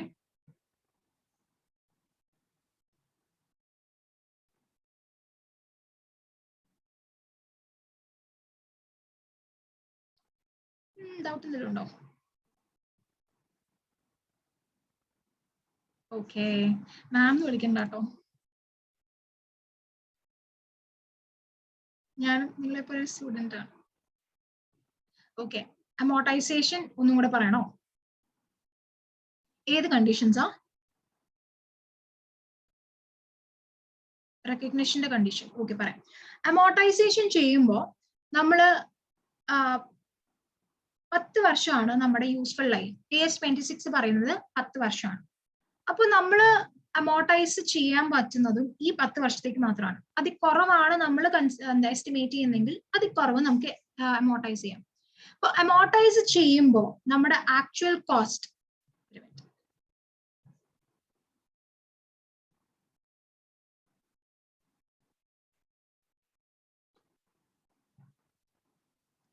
അമോർട്ടൈസ് ചെയ്യുമ്പോൾ നമുക്ക് ആക്ച്വൽ നമ്മുടെ ആ കോസ്റ്റ് 2 മെത്തേഡിൽ നമുക്ക് വേണമെങ്കിൽ അമോർട്ടൈസ് ചെയ്യാം. എങ്ങനെയൊക്കെയാ? ഒന്ന് straight line method. Straight line method എപ്പോഴാണ് യൂസ് ചെയ്യുന്നതെന്ന് അറിയോ? ഫ്യൂച്ചർ എക്കണോമിക് ബെനിഫിറ്റ് നമുക്ക് ഡിറ്റർമൈൻ ചെയ്യാൻ പറ്റാത്തപ്പോൾ സ്ട്രേറ്റ് ലൈൻ മെത്തേഡിൽ എല്ലാ വർഷവും 1 ലക്ഷം രൂപയുടെ സാധനമാണ്, 2 വർഷത്തേക്കാണ് അസറ്റ് എങ്കിൽ 50,000 വീതം ഞാൻ അമോർട്ടൈസ് ചെയ്ത് കളയും. ഓക്കെ, എക്കണോമിക് ബെനിഫിറ്റ് ഡിറ്റർമൈൻ ചെയ്യാൻ പറ്റുമെങ്കിൽ എനിക്ക് ഒരു ഫസ്റ്റ് ഇയർ 30,000, പിന്നെ 20,000, പിന്നെ 1,000, അങ്ങനെയാണെങ്കിൽ 1 lakh into 30/3/6, 1 lakh into 2/6, 1 lakh into 1/6, ആ ഒരു പ്രൊപ്പോർഷനിൽ വേണം നമ്മൾ ഇത് സെറ്റ് ഓഫ് ചെയ്ത് കളയാൻ, റൈറ്റ് ഓഫ് ചെയ്ത് കളയാൻ, അമോർട്ടൈസ് ചെയ്ത് കളയാൻ. ഓക്കെ, അത് മനസ്സിലായോ? അമോർട്ടൈസേഷന്റെ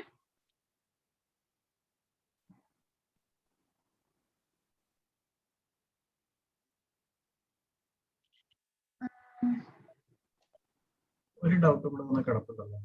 ഞാൻ കണ്ടുവന്നു. പേജസ് മനസ്സിലായല്ലോ? ഓക്കെ, അത് മനസ്സിലായെന്ന് വിശ്വസിക്കുന്നു. എന്തെങ്കിലും ഉണ്ടെങ്കിൽ ചോദിച്ചാൽ മതിയേ, ഗ്രൂപ്പിൽ ചോദിച്ചാലും മതി. ഓക്കെ, ഇനി റെക്കഗ്നിഷന്റെ ക്രൈറ്റീരിയ എന്തൊക്കെയാണെന്നാണ് ചോദിച്ചേക്കുന്നത്. അതിന്റെ ക്രൈറ്റീരിയ എന്തൊക്കെയാണ്? ക്രൈറ്റീരിയ അല്ലേ പറയണ്ടേ? ഒരു മിനിറ്റ്. കണ്ടീഷൻസ് പറയാം. ഈ 3 ക്രൈറ്റീരിയൻസ്, അതായത് ഫ്യൂച്ചർ എക്കണോമിക് ബെനിഫിറ്റ് ഉണ്ടാവണം, കൺട്രോൾ ഉണ്ടാവണം, മെഷറബിൾ ആയിരിക്കണം. ഈ 3 കണ്ടീഷൻ സാറ്റിസ്ഫൈ ചെയ്താൽ മാത്രമേ നമുക്കൊരു ഇൻടാഞ്ചിബിൾ അസറ്റ് റെക്കഗ്നൈസ് ചെയ്യാൻ പറ്റുള്ളൂ. ഓക്കെ, അത് റെക്കഗ്നൈസ് ചെയ്യുന്നത് 2 മെത്തേഡിലൂടെയാണ്. ഒന്ന് അക്വയറിങ്, 2 മെത്തേഡ് അല്ല, ഇൻടാഞ്ചിബിൾ അസറ്റ്സ് 2 രീതിയിലാണ് നമുക്ക് അക്വയർ ചെയ്യാൻ പറ്റുന്നത്. ഒന്ന് നമ്മൾ കാശ് കൊടുത്ത് മേടിക്കുന്നു, ഒന്ന് നമ്മൾ സ്വന്തമായിട്ട് ഉണ്ടാക്കുന്നു. കാശ് കൊടുത്ത് മേടിക്കുമ്പോൾ ക്യാഷ് കൊടുത്ത് മേടിക്കാം, അതർ ദാൻ ക്യാഷ് കൊടുത്ത് മേടിക്കാം. ക്യാഷ് കൊടുത്ത് മേടിക്കുമ്പോൾ പർച്ചേസ് കോസ്റ്റും അതിൽ ഡയറക്ട്ലി അട്രിബ്യൂട്ടബിൾ ആയിട്ടുള്ള എക്സ്പെൻസും കൂടെ ആഡ് ആവും. അതർ ദാൻ ക്യാഷ് കൊടുത്ത് മേടിക്കുമ്പോൾ ഫെയർ വാല്യൂ ഓഫ് അസറ്റ് നമ്മൾ എന്തോ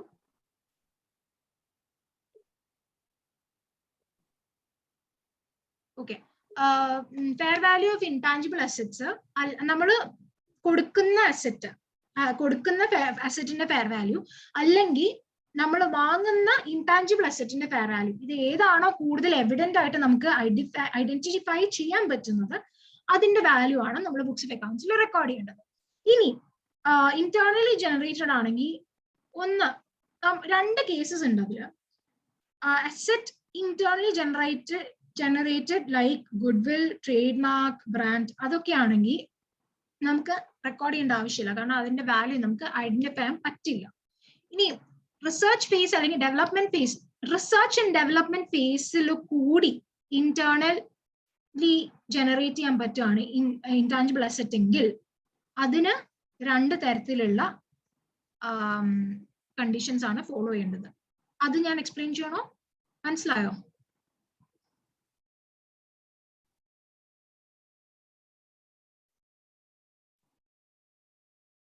ഓക്കെ, ശരി.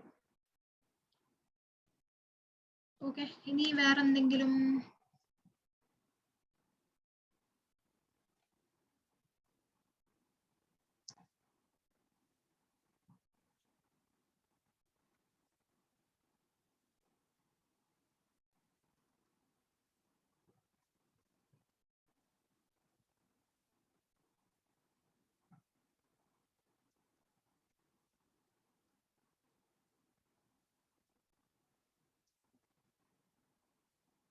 ഒരു ചെറിയ കാര്യം കൂടെ എനിക്ക് പറയാനുണ്ട്.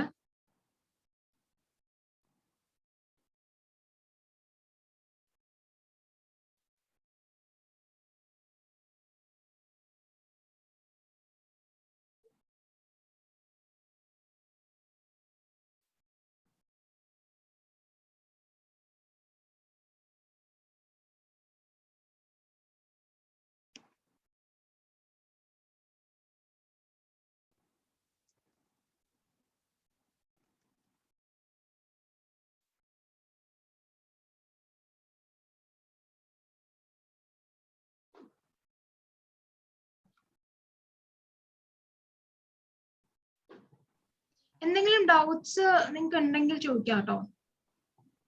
ഇല്ലെങ്കിൽ ചാറ്റ് ബോക്സിൽ ഡൗട്ട് ഉണ്ട്.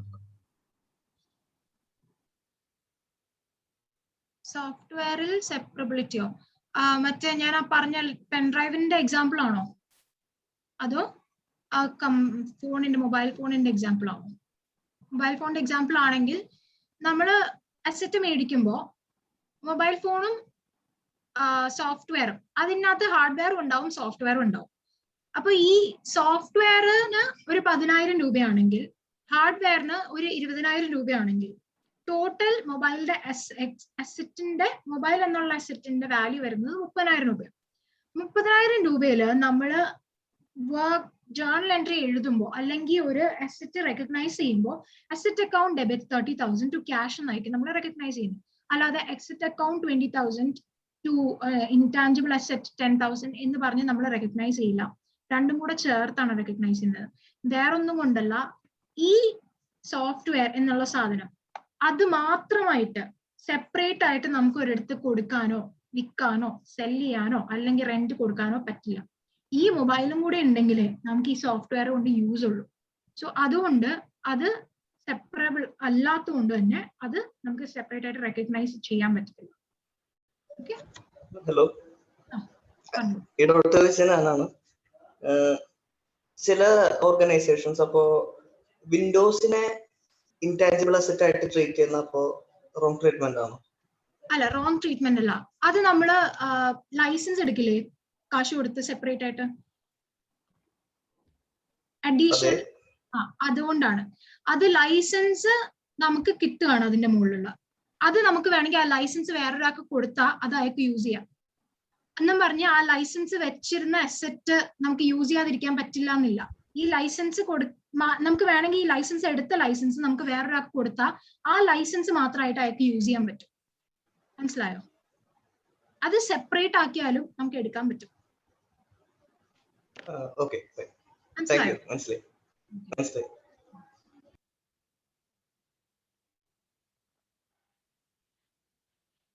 ഓക്കെ, ഇനി കോസ്റ്റ് ഓഫ് ഇൻടാഞ്ചിബിൾ അസറ്റ്സിൽ എന്തൊക്കെ വരും എന്നുള്ളത് ഒരു ചെറിയ പോർഷൻ ആണ്. അത് കാരണം അത് എന്തൊക്കെ വരും എന്നുള്ളതിന്റെ ഒരു ക്വസ്റ്റ്യൻ ഡയറക്റ്റ് ആയിട്ട് ഞാൻ ടെക്സ്റ്റ് ബുക്കിൽ കണ്ടു. അതുകൊണ്ടാണ് ഞാൻ ഇത് എക്സ്പ്ലെയിൻ ചെയ്യുന്നത്.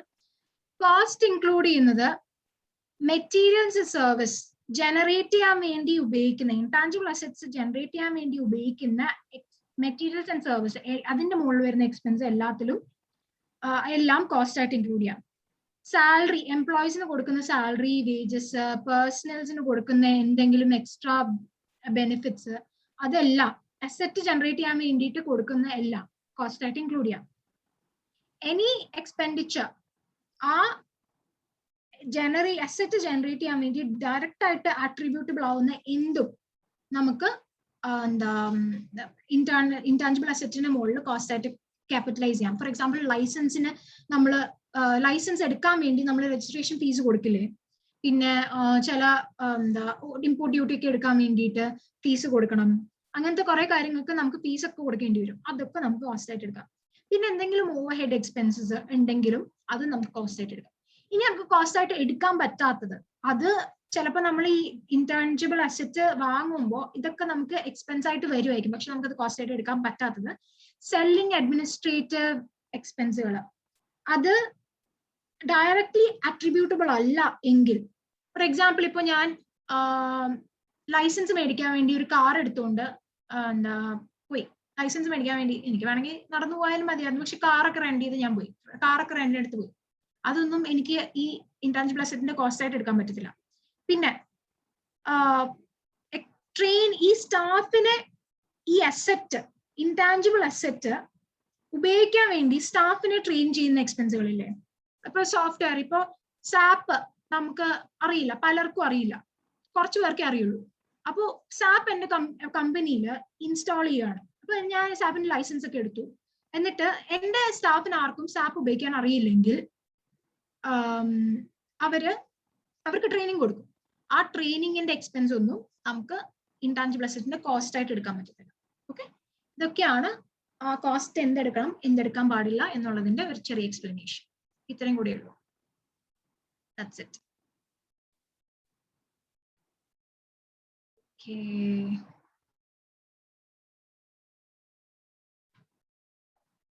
എല്ലാവർക്കും മനസ്സിലായോ?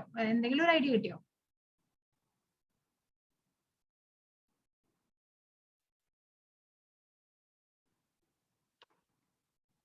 എല്ലാവർക്കും മനസ്സിലായി എന്ന് വിശ്വസിക്കുന്നു. പറയാനുണ്ടെന്ന് പറഞ്ഞത് ഇതായിരുന്നു, എന്തൊക്കെയാണ് കോസ്റ്റിൽ എടുക്കേണ്ടത്, എന്തൊക്കെയാണ് കോസ്റ്റ് എടുക്കേണ്ടാത്തത് എന്നായിരുന്നു ഞാൻ പറയുന്നത്.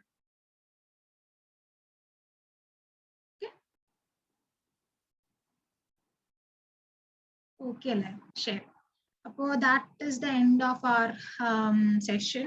Hope you all enjoyed it and understood something out of it. ഞാൻ മാക്സിമം നിങ്ങൾക്ക് ഇനി ഇത് എക്സ്പ്ലെയിൻ ചെയ്ത് എക്സാം പോയിന്റ് ഓഫ് വ്യൂവിലാണ് ഞാൻ പോയേക്കുന്നത്. ഇൻ ഡെപ്ത് എല്ലാം പോയിട്ടില്ല. വേണമെങ്കിൽ ഓരോ വേർഡും അരിച്ചു പറക്കി പറഞ്ഞു തരാം, പക്ഷെ അതിന്റെ ആവശ്യം ഇപ്പൊ നമുക്കില്ല, കാരണം സമയം അത്ര ഇല്ലല്ലോ. അപ്പൊ അതുകൊണ്ട് ഇൻ ഡെപ്ത് ഞാൻ പോയിട്ടില്ല. So that's it. So everyone, have a good day. Thank you for patiently attending my class. Okay, sure. Bye. Abhi, Rajat, എന്തെങ്കിലും പറയാനുണ്ടോ? ഇല്ല, ഒന്നും പറയണ്ട. Okay, ശരി. അപ്പോൾ എൻഡ് ചെയ്യട്ടെ. Everything was fine. നല്ലായിരുന്നു. Okay, ശരി. അല്ലായിരുന്നു. എൻഡ് ചെയ്യാലോ? ഞാൻ ഈ PPT എന്തായാലും ഗ്രൂപ്പിൽ ഇട്ടേക്കാം. ശരി. ഓക്കെ, ശരി ശരി. Thanks for attending. Bye. Feba, ഒരു മിനിറ്റ്. മോളെ, ഞാൻ അബിയുടെ അമ്മയാണ്. ഞാൻ ഇത്രയും നേരം ക്ലാസ് ഒക്കെ ശ്രദ്ധിക്കുകയായിരുന്നു. എന്തായാലും നിങ്ങൾക്ക് എല്ലാവർക്കും, ഞാനിപ്പോ കുറെ ദിവസമായി ഇങ്ങനെ ഇതിന്റെ സീരീസ് ഇങ്ങനെ കേട്ടോണ്ടിരിക്കുകയാണ്. നിങ്ങൾക്ക് എല്ലാവർക്കും നല്ലൊരു സ്കോപ്പ് ഉണ്ട് ക്ലാസ് എടുക്കാനായിട്ട് കേട്ടോ. All the best. നല്ല ക്ഷമയോടുകൂടി നല്ല ഭംഗിയായിട്ട് അവതരിപ്പിക്കുന്നുണ്ട് എല്ലാവരും. Very good, keep it up. Okay, thank you, Andy. Okay, അപ്പൊ എല്ലാവരുടെയും കാര്യമാണ് പറഞ്ഞത്. അതെ അതെ. ഓക്കെ, അപ്പൊ ശരി. എൻഡ് ചെയ്യാം, മീറ്റിംഗ് എൻഡ് ചെയ്യാം.